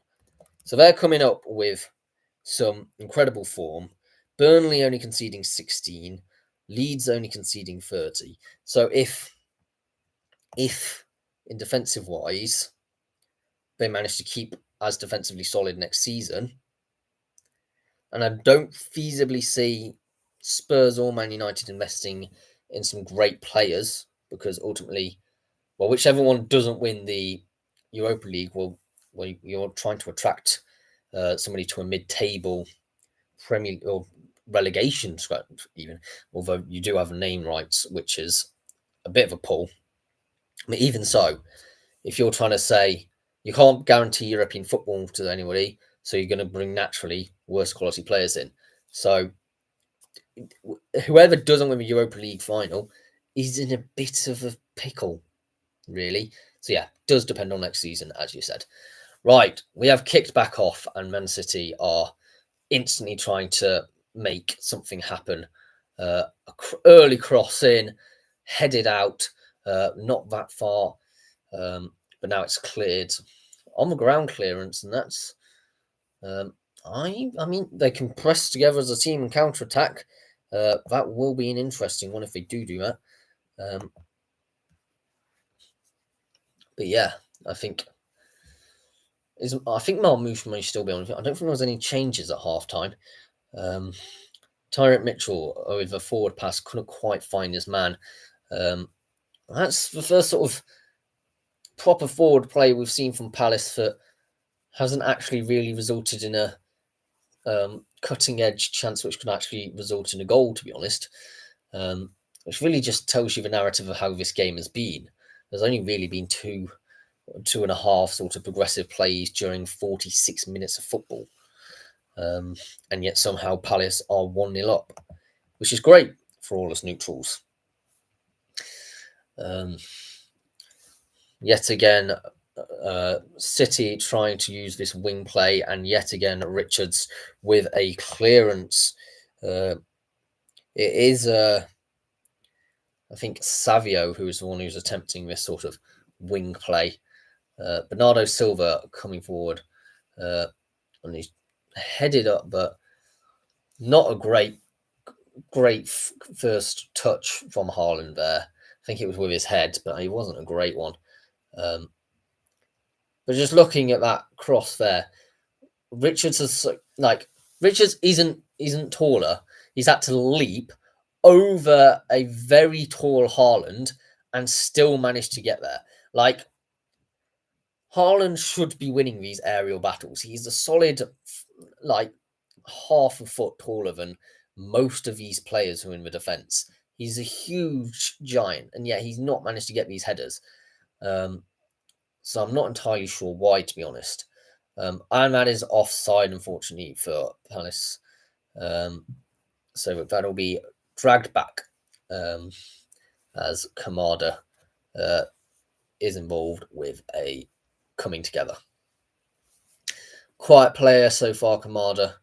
I mean, won't be surprised if Will Hughes comes on at some point, bring on a bit of experience and know-how. And Doku with a shot, but it's gone high and wide, but it's not too outrageously out there, to be honest. Yeah, it was just over the bar. I mean, it was one of the things like slightly different angle, could have maybe scored it. But Doku isn't known for being the most prolific of people. I mean, his game is being a winger. And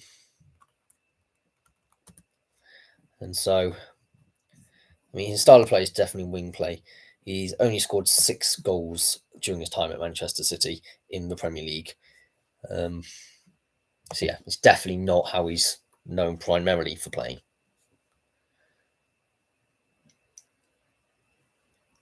Okay, so Palace have a throw-in about in line with the final third of Manchester City. So it's another chance to experience the long throw of Richards. I believe it's actually on Richards' favourite side this time. So won't be as bad. He has got a long throw, and now there were two incredible volleys, but both were blocked. One by a City player and one by a Crystal Palace player, as it's gone straight off the face. So the first one is Eze, which is a great block, and then the second one. So Eze's gone, and it's a great block by the 25. Wharton's tried to shoot, but unfortunately, he's just clattered it. That's definitely a word as well. Into the heads of Guehi, which is unfortunate. But because if Wharton managed to score that, all the criticism goes completely out the window, doesn't it? Um, so yeah, I mean, dangerous, living dangerously. Of course, you must congratulations to Akanji who got his body on the line there. Because Eze could have been up with a double otherwise. So, yeah. Do we think it's going to remain 1-0 to the end of the game? I mean, it's been an interesting game, a save penalty, a questionable decision by the ref of whether it was a handball outside the box, some great saves by Henderson, great goal by Eze. It's been a very even game. The cap's come out for Henderson, actually. He's put on the cap. So clearly, with the sun in his eyes, he's decided to try and mitigate that. I remember it was like the Ecuador keeper back in 2014 at the Brazil World Cup was known for having a cap, wasn't he? And there was a guy who wore a flat cap in Russia. I should really know that, shouldn't I?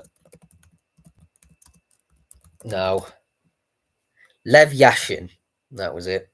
Lev Yashin, who was the iconic wearing of the hat during the match. Obviously, I usually wear a flat cap as well, so great admirer of the style, to be honest.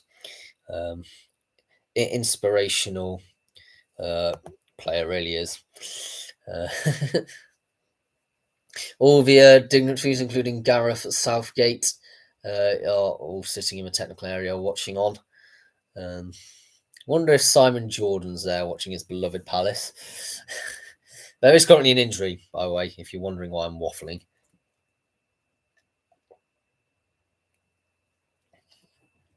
Because the whack in the face to Guehi, I think, was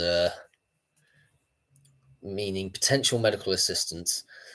He's on his feet with, I don't know if that bandage around his fingers anything to actually do with now or whether it was a separate injury. Do let me know if you know anything about that. Should I stay around till the trophy lift or not? Let me know. Because that's normally quite a bit of time after the game, and it's not really interesting to commentate on. So yeah, do let me know if you want me to stick around for that long, or whether you're fine with me cutting off a bit earlier. So we're back underway. City have it in their defensive half, and they're going to predictably bring it forward on the ground with their usual passing sense. Out wide, maybe trying to do something a bit different, but no. I think most of this is what we've seen in the first half, and didn't really work. I'm confused what the halftime team talk was. Was it more of the same? If so, I don't think that was necessarily the wise thing to say, because yet again, Palace clear it and it's gone all the way to Ortega. Like, it's clearly not working. You dominating all the stats, and Glasner at the moment has Pep's number in terms of how to counter City. And you'll hear, I can't remember who it was in the interview, post-match interview against Southampton, but maybe it was Kevin De Bruyne, was saying it was awful to play against Southampton because they didn't play football. It's like, well, yeah, because they're going to sit back and defend. They've not played football all season. What are you realistically expecting? Southampton have been woeful this season. They're clearly not good at football. So in the Premier League. So what we're going to do is just try and nullify the threat that you're providing. That's sort of what Palace have done with just greater effect. They've defended well, and they've scored when they needed to score. There's only now the final sort of penalty box area or so, which is now covering sunlight, as the meaning it's much easier to see the numbers as well, which is certainly an advantage. I mean, it's a long way to go to Manchester when you're not great, but it doesn't matter because most of them are probably living in London. Bit of a scramble, and it's gone behind for a corner.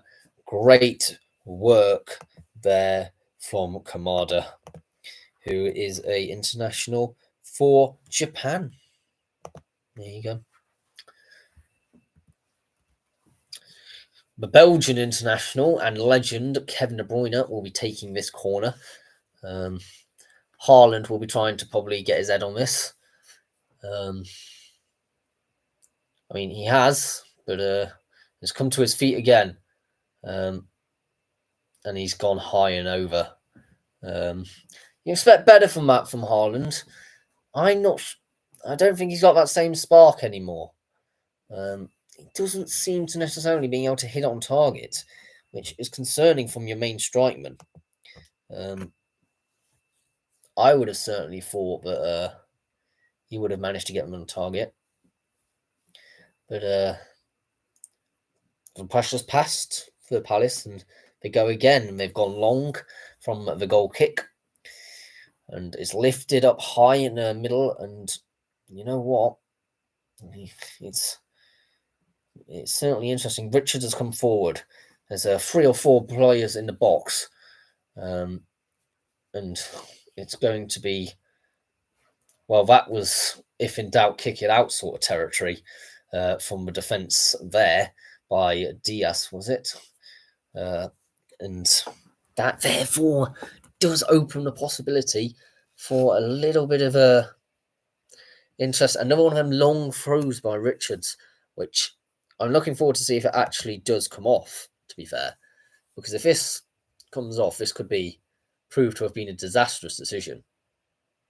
He's right in line with a great penalty area.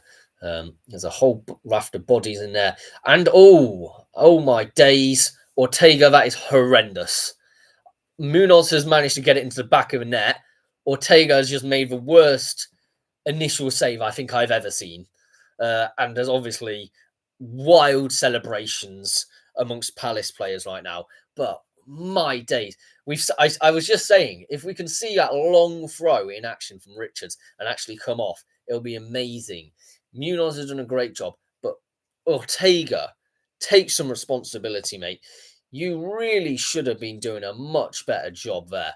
The throws come in from Richards. It's gone down in a defensive header. You should have been heading it up there. I don't know who actually touched it, because if Munoz did touch it, he's potentially offside. But I think there's a whole raft of players. Munoz surely's not touched that. I think it's for number 7, Sarr. And if Sarr's touched it, he's offside. Let's see. Munoz has struck it, and it has come off Sarr. And Ortega saved it, but then it was poked behind from Munoz. That's an interesting one, because Sarr, I think, was offside. I mean, certainly should have been betterly defensively covered there. It was right over near side for Ortega. He could have got that. And there was also a player sliding in. I don't know if it was Diaz. Neither of them made connection. There will be a discussion over whether it was offside for Sarr. But, I mean, if Sarr was offside, was there a deflection off a City player? He's going to go look at the screen, isn't he? Because I definitely do think Sarr was offside. So it's headed down. Munoz has struck it, and when he struck it, it has hit Sarr, who's in an offside position. Now, did it come off a City player or Palace player? Because if it came off a Palace player, then that doesn't count. But if it's a deflection, I mean, he's miles offside there. But is that what, like, the question is, was it, because if it was a deflection from, okay, it's been given as offside. I mean, I was going to say, it's a fairly obvious to me that it was offside. But, okay, Guehi's night's done. Just so everybody knows. It's back to 1-0. But Palace, yet again, showing that there could be a possibility there. If Palace, if Froome, was what on earth is confrontation going on between the Palace and City coaching staff? What on earth is going on there?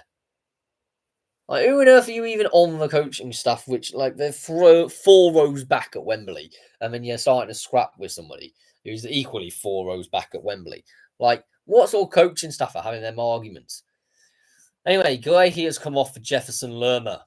Oh, I remember Jefferson Lerma back like 2014. Or was it 2018? It might be in 2018 actually. May have got the wrong World Cup, but he got that red card, didn't he, for doing an absolutely ridiculous thing.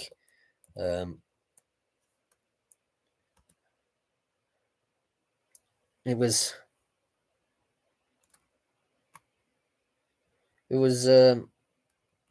he got a few red cards when he was promoted from championship. I'm trying to remember what I was thinking of. For the handball against Carlos Sanchez. And he was part of that team, which, yeah, he was a part of that sort of time when he was with the Colombian national team in 2018. I don't know, there was something about a red card, but I can't remember what.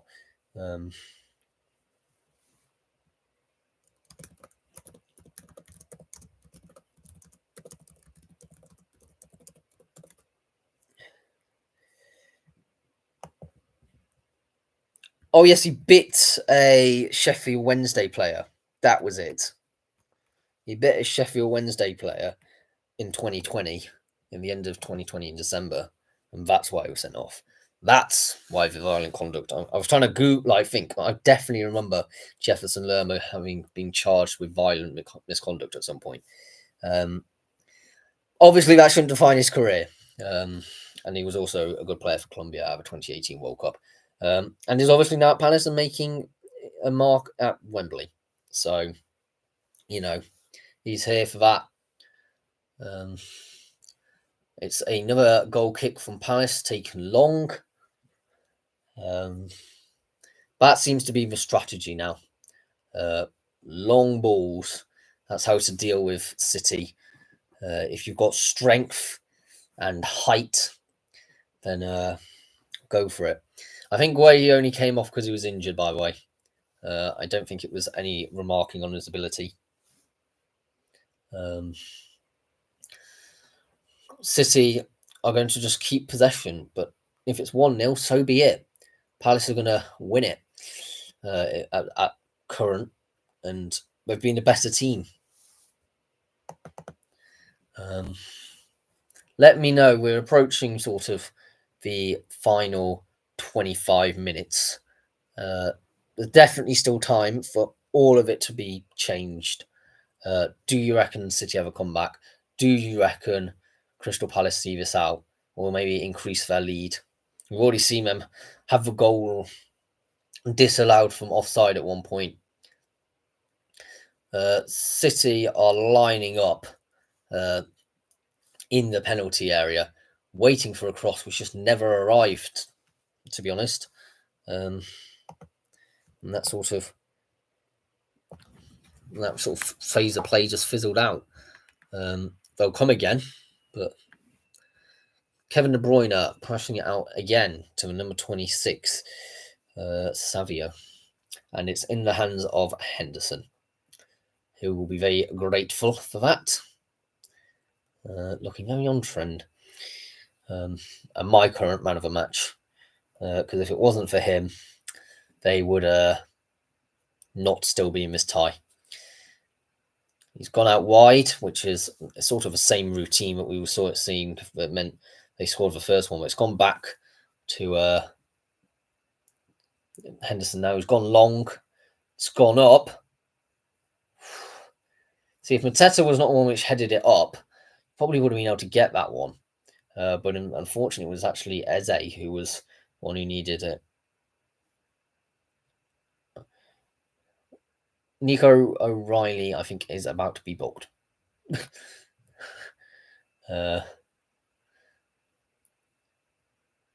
He's just tried to pull back Munoz.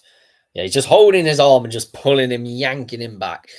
You know full well, Nico O'Reilly, that you are not meant to do that. You may be inexperienced, but they teach you in the academy not to do that.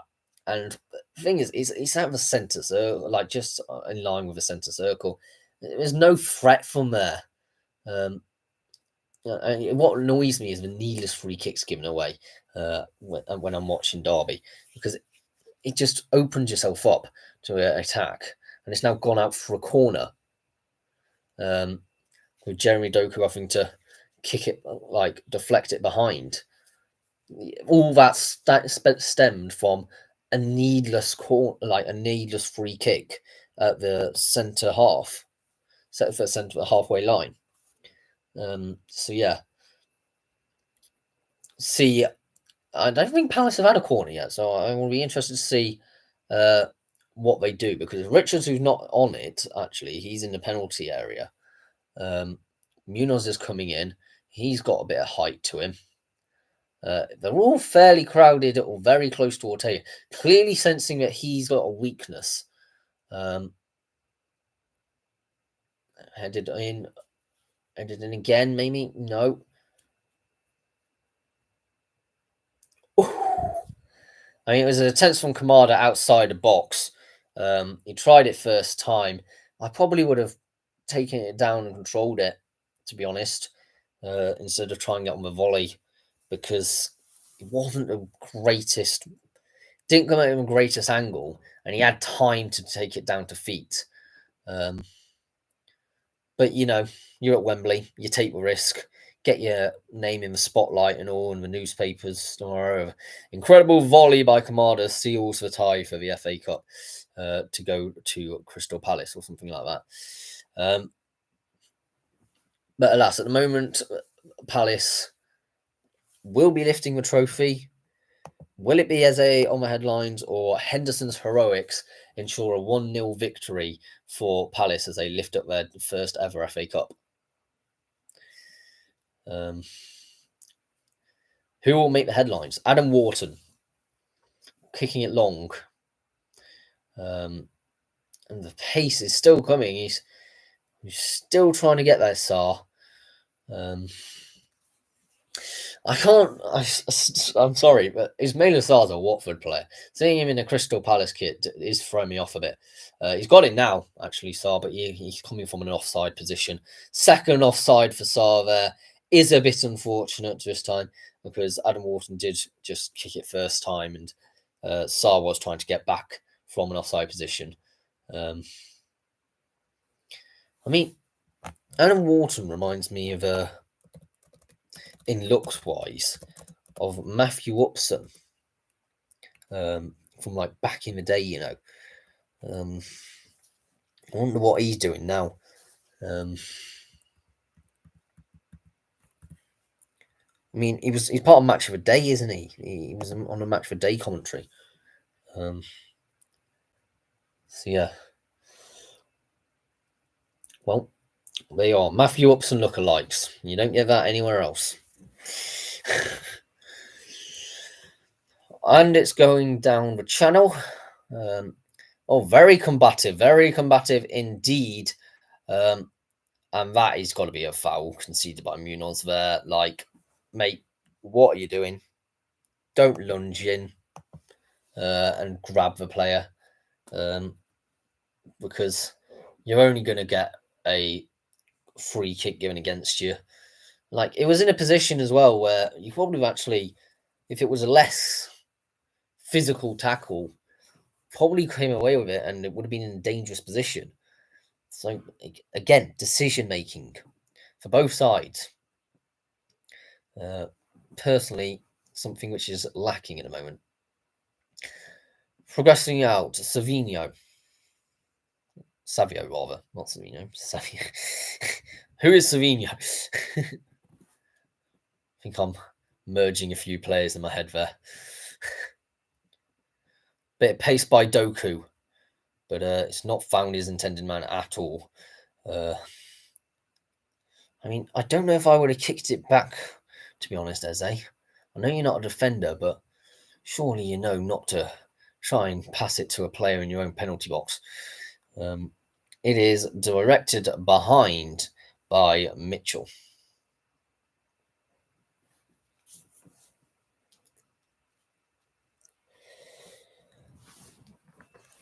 It's been actually quite poor watching City today, because you hear a lot about, City play a very attractive brand of football. For me, possession-based football isn't attractive. It's just, if you do nothing with possession, it's not attractive. I would prefer to watch counter-attacking football week in, week out, and get highs and lows of results. I mean, I'm a Derby fan, of course I'm going to say that, but like seeing like a bit of flair or something. Newcastle have won a few games with less possession. Exactly. Like, you don't need possession to win games. That's what I'm saying. Wharton is down with a head injury, having the ball just yammed against his head from a shot by Kevin De Bruyne. He's put his body on the line there, Wharton. True soldier. That is what you're trained to do in defensive positions, but he has had to suffer the consequences as well. And I think, yeah, you look at it and you can see why Wharton is. I don't think he's actually being at his full best today, but we all know that he does possess that that ability to turn it on.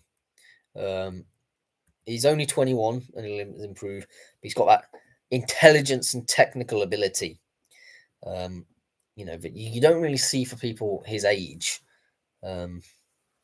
He can really, he knows how to find his man. And I do imagine he's going to be part of England set up for a long time to come. He's only made one appearance for England so far. I mean, I don't know what keeps on going dark on my screen and going light here. And it's whenever I click off the tab to look at something, it goes dark. I mean, I can make it really, really light by opening the curtain, but when I did that last time, it was too bright. It was like the sun itself had descended into my room. So would you rather it be really light or really cold? Not cold, sorry, really light or really dark? I can't really do much to prevent a meaning unless I turn on the electric lights, and I don't want to do that because I'm trying to save the environment. I don't like the number and name styling of Manchester City. I could have drawn that. I don't mind it. You'd prefer it dark, okay? Because I suppose you can turn up the brightness on your computer. The thing is with Man City is that, I mean, I don't really mind stuff being, it's a different design, you know. I personally prefer um, some of the numbers I've liked designed in the past. I think Derby had a nice one a few seasons back. I'm trying to remember when it was now, but we did have quite a nice one. But yeah, I mean, sometimes just going with retro block numbers as well. Not wrong with that. Doku trying to be a bit tricky on the edge of the box. Kevin De Bruyne slipping down, hasn't managed to do it, and Palace has come away with it. And that's got to be a foul. That's from behind, and that's a yellow card. That is a very poor tackle by Bernardo Silva. I'm not going to lie, that's... Why on earth would you even do that? He just lunged, not even got the ball, and just fully got Mateta. Like, he's coming away from you. Like, if a player's moving away from you, don't then try and lunge for the ball because you're just going to concede a foul. But we're looking at a Nico O'Reilly shot here, which was well blocked by Wharton, actually. A few subs are emerging for Man City. Firstly, Phil Foden is coming onto the pitch for, I believe, Marmouche is coming off, which is about time. Let's be honest, I did say that he needs to come off. Is anyone particularly surprised? No. I think there was a double substitution. Yeah, Marmouche has come off for Echeverry, and the other player to have come off for Phil Foden is... They definitely did not show that long enough on the BBC. Just saying. Because now I need to try and find out which player came off. Savinho. Well, that made sense. Why is he Savinho? Why does one say Savio and one say Savinho? That's confusing. Just could have been a bit more effort. Yeah, okay, fair enough. I mean, let's not forget the time they made an away kit which looked like your literal grandma's curtains. Like, City have always done a bit of wacky things in the past, trying to jazz things up. I can't remember who it was, but I think Dortmund did it at one point, and Hibernian as well. A kit I really liked was when they put the stadium badge, like the stadium was where the badge was, and they did like a whole city sort of thing across the kit. I thought that was really cool. And I wanted Derby to do it at some point, but they never did. But yeah, that's one of the kits I really liked. It's gone out for a goal kick, but I think there's going to be a sub beforehand for Palace this time. I'm just going to plug in my computer.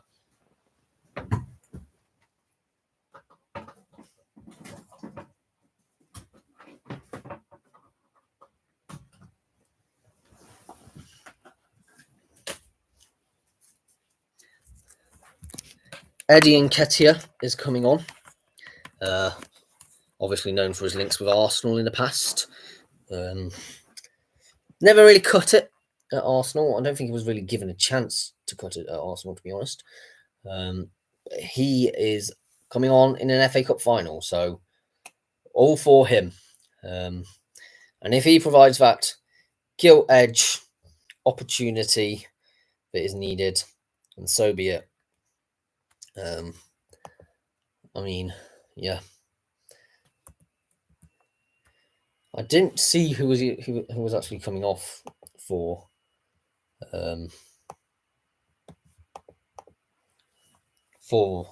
the ex-Schooner, which is not ideal.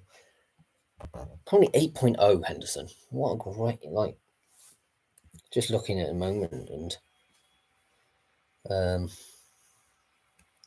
still not updated who was the player taken off.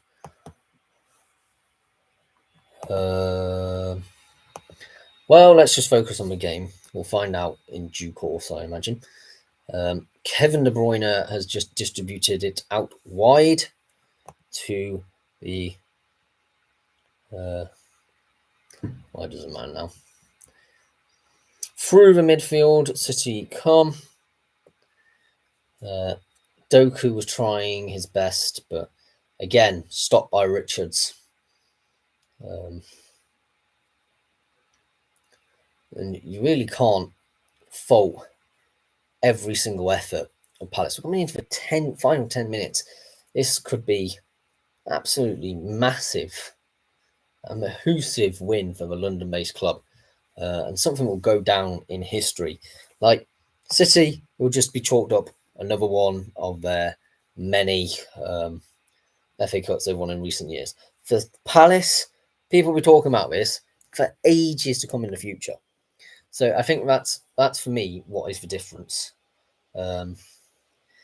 Great deflection behind. I think that was Lerma from a Kevin De Bruyne shot. It will be a corner, which is always interesting to see.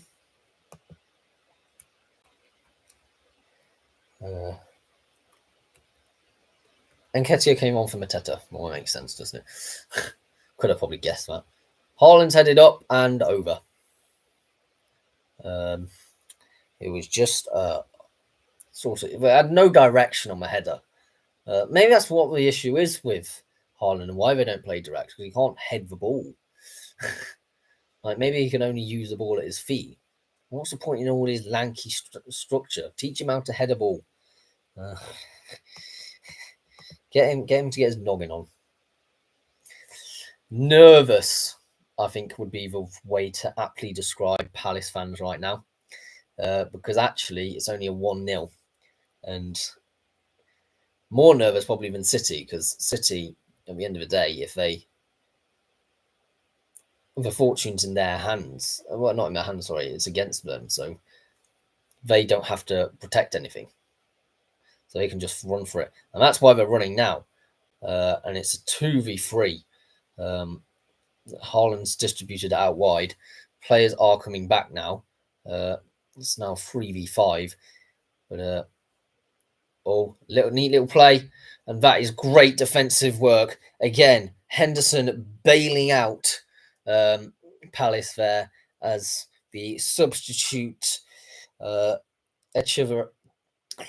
Echeverri couldn't quite manage. It was Foden passing to KDB, and Echeverri couldn't quite direct it goalwards, and the rebound from the save from Henderson couldn't quite get past the defender, but Henderson's made himself blocked in, and it's a great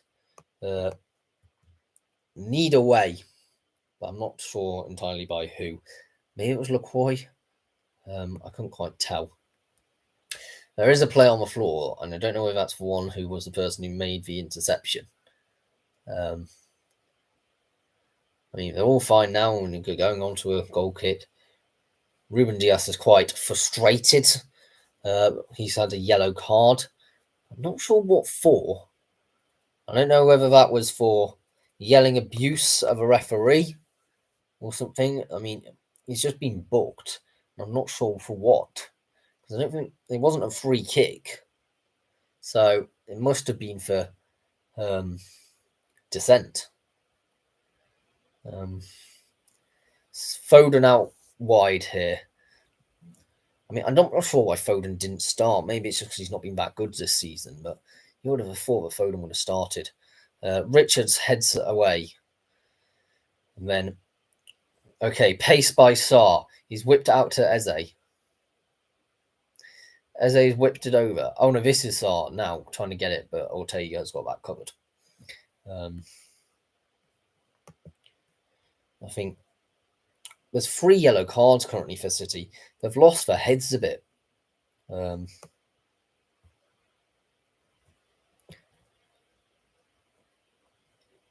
Okay, so they're coming forward now. Doku has got it.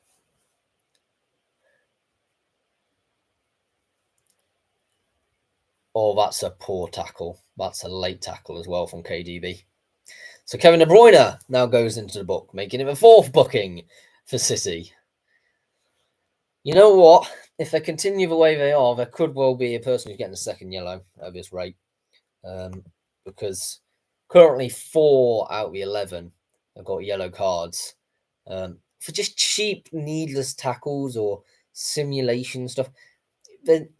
Palace haven't really threatened in that final third,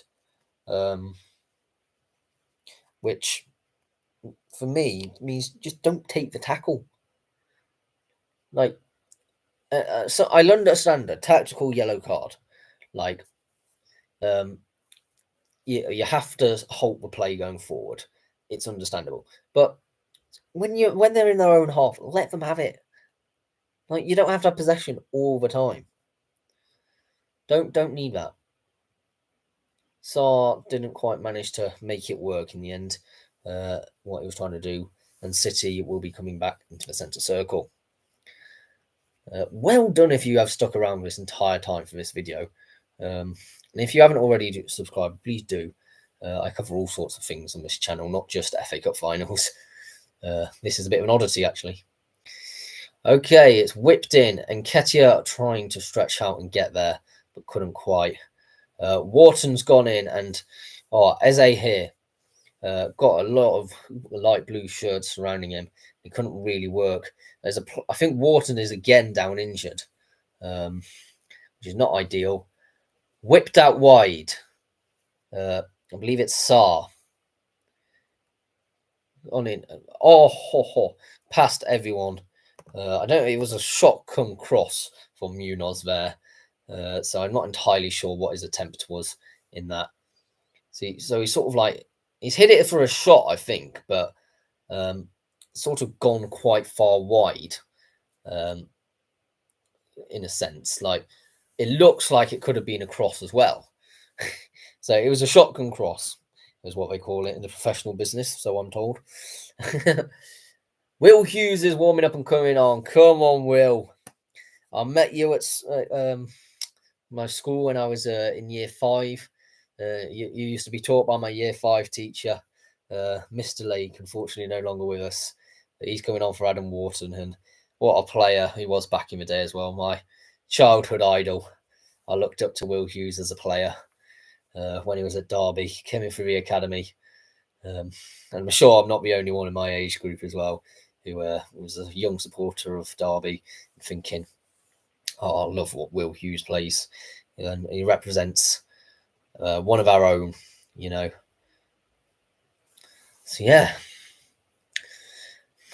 So let's see if he can make a bit of that. I told you to come on without a bit of experience now. It is also, at the end of the day, only going to be 5 minutes left. But it doesn't matter. It's 5 minutes which he needs to perform.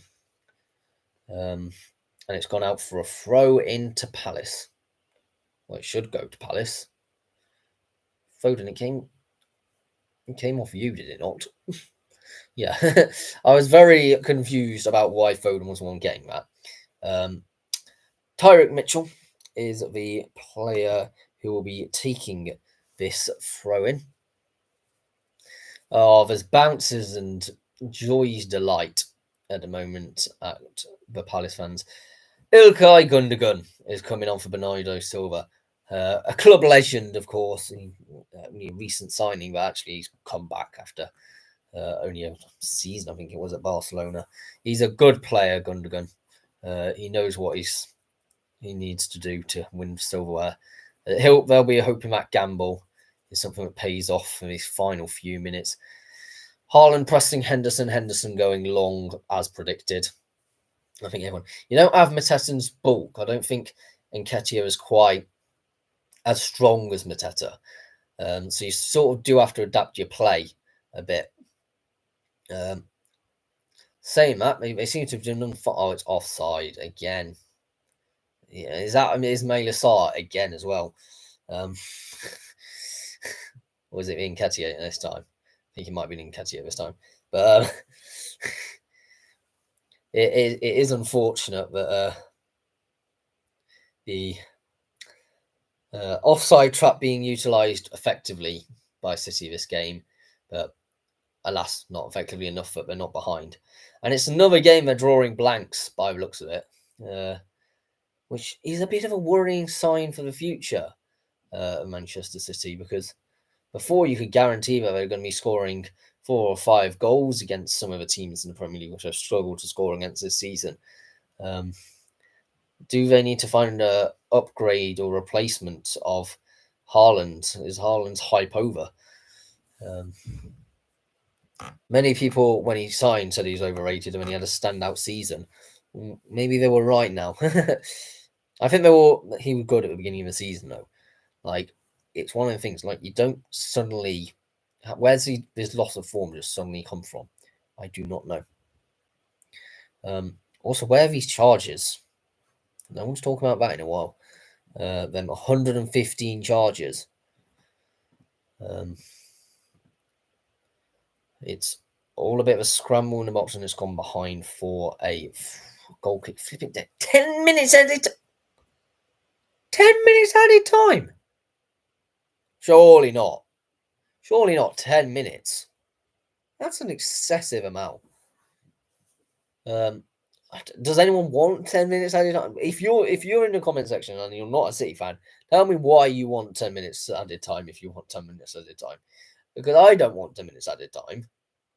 Because you're just going to see the same that we've seen for the last pretty much 80 minutes. Yeah, you're right, Nathaniel. There is no need. It's because they decided that every single throw in or corner or free kick or whatever is going to be like another minute's added time. It's just like, it's not needed. We don't need 10 minutes added time. Like, I don't actually mind if there's set places that take up time, as long as you're not excessively wasting it. For 20 minutes of taking a set piece, then it's fine. If it takes a couple minutes, then so be it. As long as we get a good set piece at the end of it. If we get a rubbish set piece at the end of it, you're taking a minute to do every single set piece, then we will be having words. That is potentially another penalty, but I think it was more. It would have been a very light one to give. Doku was looking for it and was sort of going down by the time even any contact was made.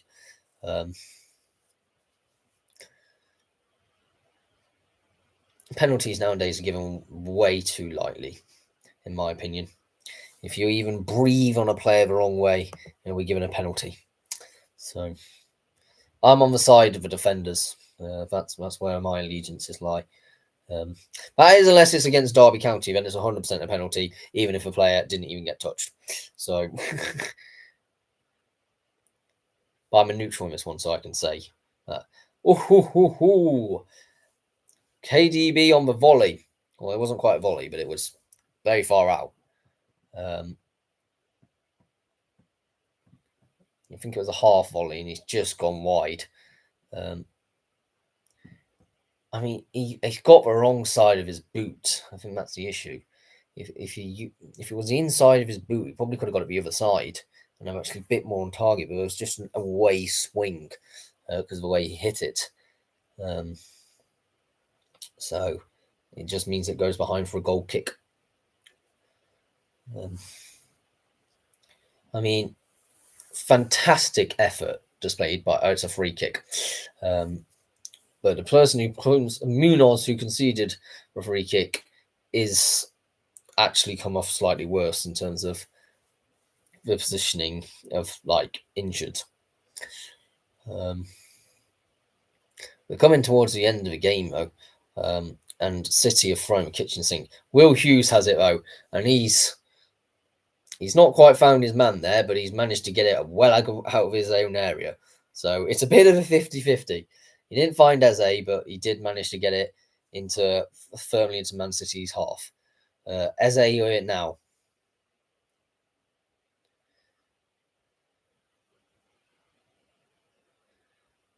To Munoz. Oh no, there's going to be a free kick because I think Eze was tackled. They have. Is that going to be a card?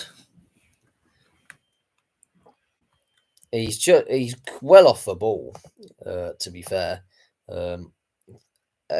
Echeverry has just, he's got a yellow card for just bodying into Eze for no reason. I think they're targeting a bit Eze, which is a bit of an odd thing to say, in a sense.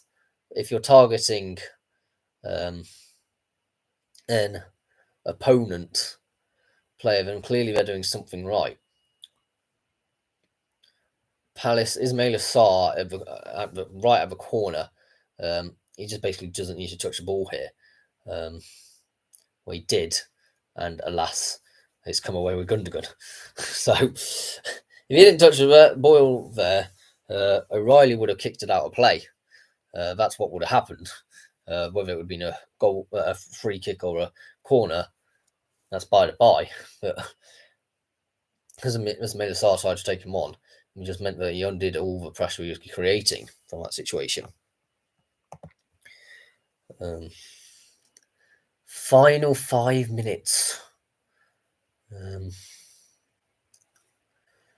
Will Hughes again doing out his defensive duties. Solid. He's urging everyone to come out the box and going forward. That's what you need to do in these situations. Don't cramp yourself all in and just soaking up the pressure, because you will concede. Jeremy Doku coming forward. Richards, great save by Henderson. Richards couldn't quite clear it the first time, but it's now, I think, it's going to be switched out of play. Switch of play. Savio Savio's off the pitch, isn't he? Couldn't quite make anything happen, and it's cleared. I mean, that was a right scramble. Really hard to tell what was going on, to be honest. There was a right scramble in the box, and Palace haven't pushed out from that, really. They're all still bunched up in their own third. I mean, really last-ditch defending sort of time, I think. They're just looking at the clock and trying to run it down. And that's fine in a sense as well, because that could work. Doku trying to get past 3 players at the moment, but just can't find anybody to pass to that would actually make a progressive move. Nketiah hasn't been much of an outlet since he's come on, to be honest. I think you can just tell that he was never really allowed to express himself in games. And so he's actually probably years behind the development he's meant to have. Because if he was actually allowed to play on a regular basis for either Arsenal or Palace, I think he could have probably expressed himself. He's just never been regularly enough. The only season he was regular enough was 2022-23. Well, he did score 4 goals in the season afterwards as well, when he scored 5. But yeah, he's a striker which is good at movement and stuff, but I'm not convinced in front of goal. Whether it was because of the service he got, I mean, just looking at this season alone, actually, he has only scored 1 goal in 26 appearances. So maybe he needs to step down the division. I don't know. Or go to Europe, somewhere in Europe, to just progress his career.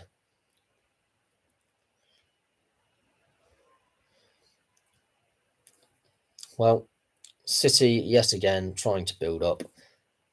Foden passing it. Okay, it was not Foden when that pass was actually made.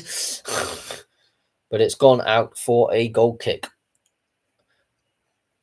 Just under 2 minutes left to go. Nervous people are praying in the crowd. Everett Eze is probably praying on the match right now. Kids are crying in Manchester City, kids. That's what you love to see. You love to see it. I am, of course, joking, but I think if your kid is a City fan, then there's a reason for it, and that's because you're a glorious sporter, mate. So, offside. What was the point in flagging that for offside?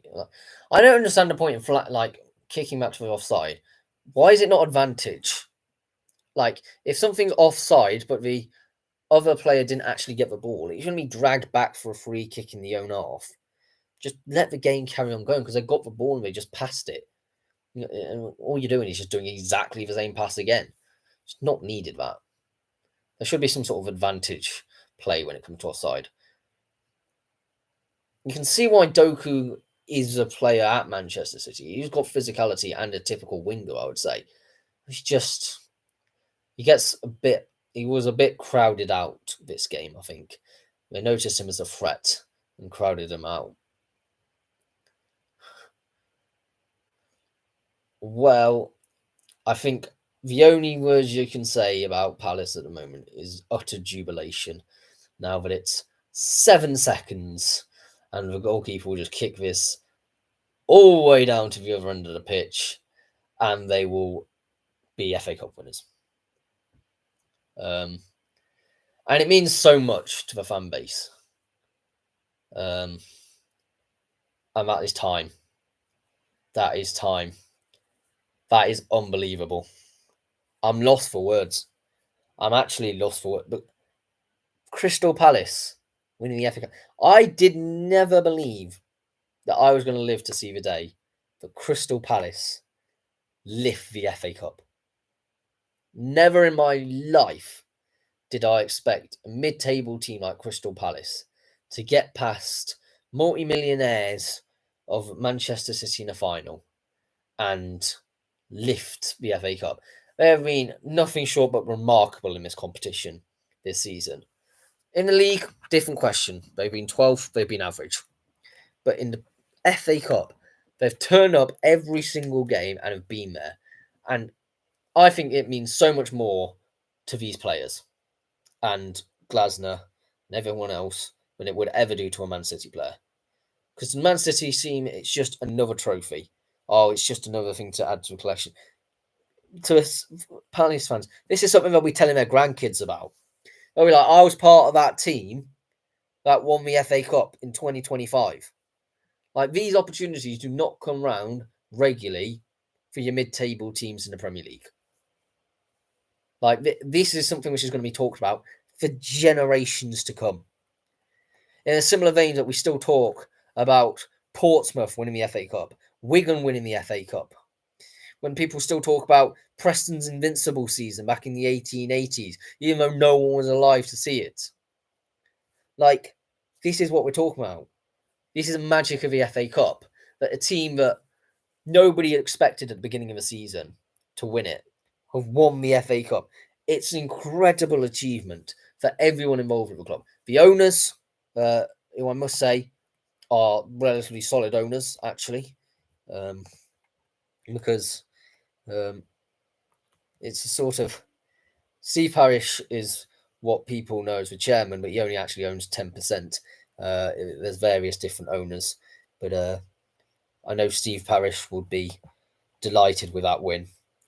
Someone who's actually from the London area and a local person, and also known obviously for his Dragon's Den exploits as well.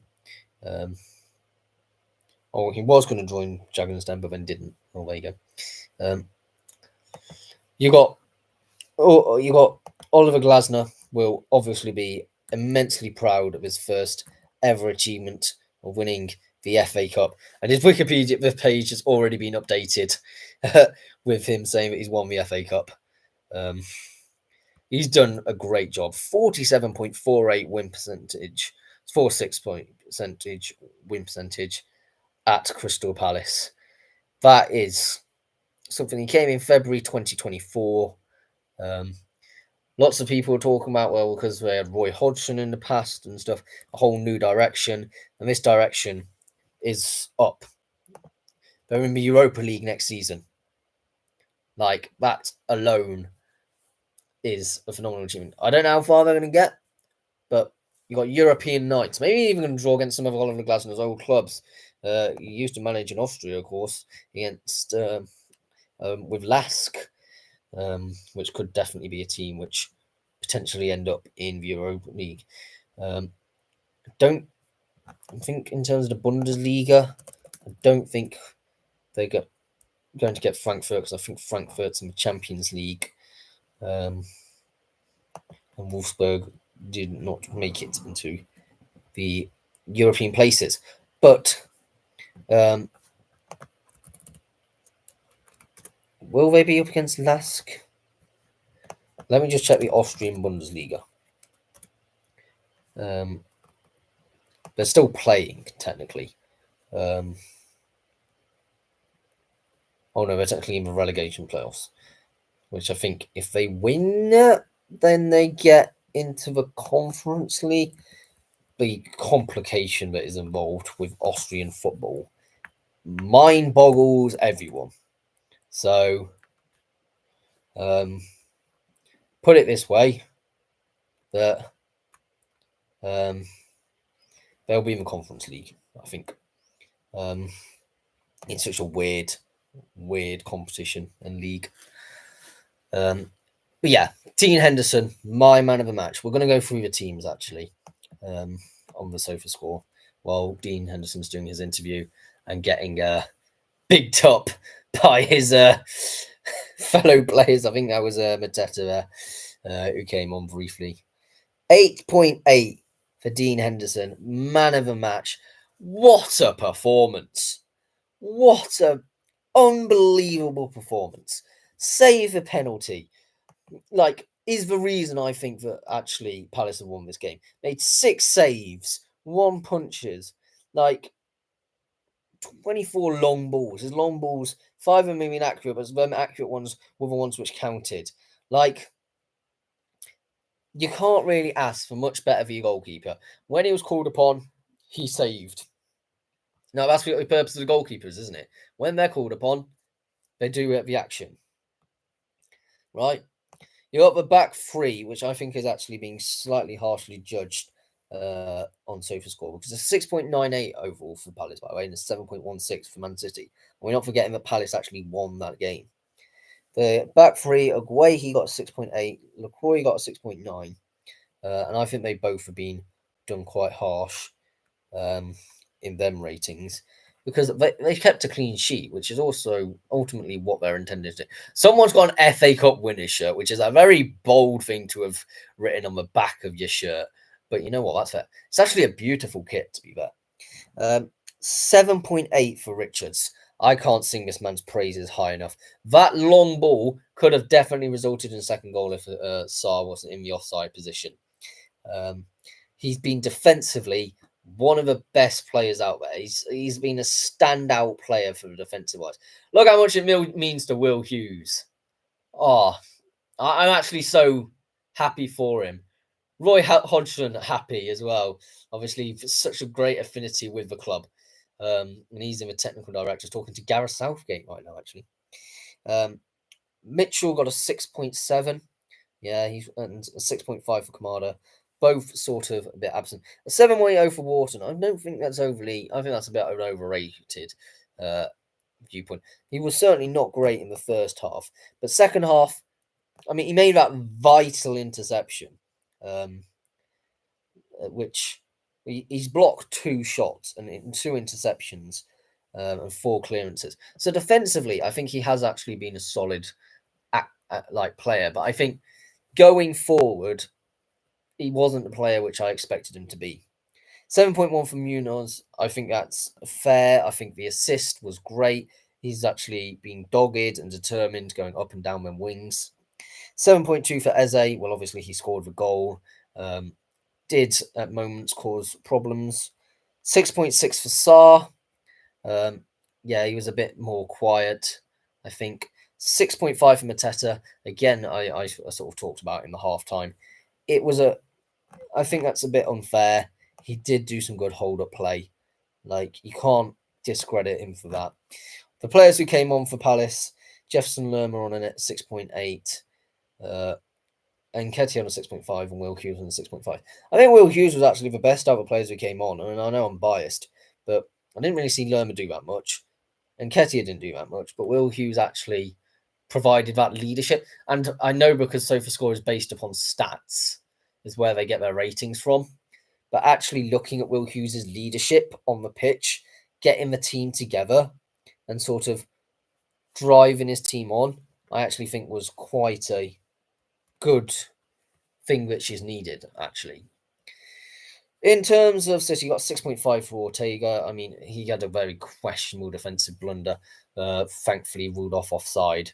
But yeah, when he didn't have much to do, and the fact that he's conceded does reflect poorly on him. He's only saved once, one shot all game. So like he didn't have that much to do, and he still somehow managed to concede. The back four, 7.4 for Akanji, which okay, fair enough. He was very good at passing. As in 99% accurate passes. Out of the 102 passes he attempted, he made he came off with 101 being successful. So yeah, okay, Akanji, but again, this is like it was tedious, boring sidewards passes.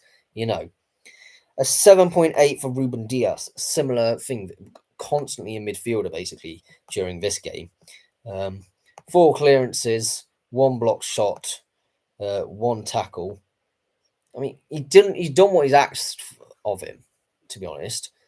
He's lost possession 8 times. I don't think he deserves a 7.8. 7.9 for Josko Garvadoyle. Same here. I was saying almost exactly the same thing. 9 clearances. I think it was probably slightly better than Diaz, but at the same time, he was basically playing as a midfielder, even though he was a defender. And I mean, the possession wasn't actually brought out in anything. Okay, in a sense, he did what he needed to do, but none of the passes he actually made were that incisive. 7.0 for Nico Riley. Yeah, he was good first half and then he sort of disappeared. Was sort of the issue. Too many times he disappeared, and he only won 50% of his ground duels. Yeah, you gotta feel for lad. I think he played a bit of the occasion. Did look a bit like a rabbit caught in headlights at times. 7.7 for Kevin De Bruyne. 4 key passes. Now, I think there was times which he was good, but a lot of his shots were off target as well, or blocked. And maybe the better option was being a bit of control and a bit of composure and sort of just lashed at it a bit. 6.1 Marmouche, worst player on the pitch by far. Contributed nothing. He only had attempted 11 passes and only 7 of them were accurate. That is abysmal for a player who had 76 minutes on the pitch. He only had 1 shot for an attacking midfielder. Didn't win a single one of his aerial duels out of 3 he attempted, and only won 3 of the ground duels out of 7 he attempted. Lost possession 8 times. He just wasn't good enough. He just wasn't in the game at all. And a 7.0 for Haaland. You know what? He didn't score. He didn't really look like scoring in the second half. He only had 1 shot on target. Right? Again, I'm a bit disappointed by Haaland. I think they've been very generous SofaScore with the rankings they've given to Man City, considering the team lost. 6.8 for Phil Foden. Okay, was all right in some moments, but not in others. 7.0 for Echeverry. All I can really remember of Echeverry doing was a yellow card and a cross, but there you go. 6.6 for Ilkay Gundogan. Wasn't really noticeable when he was on the pitch. So they are my honest thoughts of whether the SofaScore rankings are actually bearing true. The Man City team are currently getting their runners-up medals from His Royal Highness Prince William. None of them actually want that, surely, but alas, they have to accept it. And I mean, Man City, I think, I don't know whether they just came in expecting that their style of play would work, where they didn't do their homework. Because I could have told you that Crystal Palace would have pushed, would have been defensively solid, and would have tried to press you and operate on the counter attack and be effective at that. I could have told you that. So you got to counter how you're playing against a counter attack. As the famous Sean Dyche quote goes, we're getting to the stage now where you have to counter the counter. So you're going to counter the counter to the counter. But like it was in jest, I think. But like actually, the only way they're going to be able to counter attack is because you got the ball so much, and actually, Palace on the ball aren't that good. Like when they have possession, they're not the best team in the world. Like they work better out of possession, which is a mad thing to say. But look at the stats of this game. I'm just going to quickly find them. You're looking at the simple stats, which everyone looks at, will always be possession. 79% of the possession and 90% pass accuracy and 678 passes were all made by City, with only 21% from Palace of 192 passes with a 65% accuracy. And they've won 1-0, right? How many times will it need to be said that sometimes possession-based football is not the way forward? I think that is fairly obvious. You had 7 corners. Not one of them will even challenge the goalkeeper, really. One of the few long throw-ins that Palace had actually ended up with the ball in the back of the net. It was wiped out for offside, but it was clearly a weapon they were going to use. So they're very lucky it was offside in a sense, because actually they needed to wipe out the what am I going to say? They needed to eliminate that threat. They shouldn't have just kicked it out to the side. They had plenty of time. I can't remember who it was. I think it might have been Diaz. Kicked it out on the side. Could have just lammed it down the pitch. But it put them under pressure. Well, now all the Palace players are going to go and get their medals. As I said, I'm probably not going to stick around on the stream long enough to watch the trophy lift. So if you have enjoyed, please do subscribe. It's been great to watch this, really has. I've actually enjoyed the out of possession winning of Palace, and they deserve to win it. The stats may say otherwise, but actually watching the game tell you that the stats don't necessarily paint the full picture. So yes, I will be back maybe tomorrow, actually, looking at my reaction for the allocations of tier 2 to tier 10 for the FA released on Thursday. But I will see you all whenever I see you. There'll be no more predictions. There'll be an end of the season reaction after the end of the season of the Premier League. And also, should your manager have been sacked, that might be coming up at some point in the near future as well. But goodbye for now.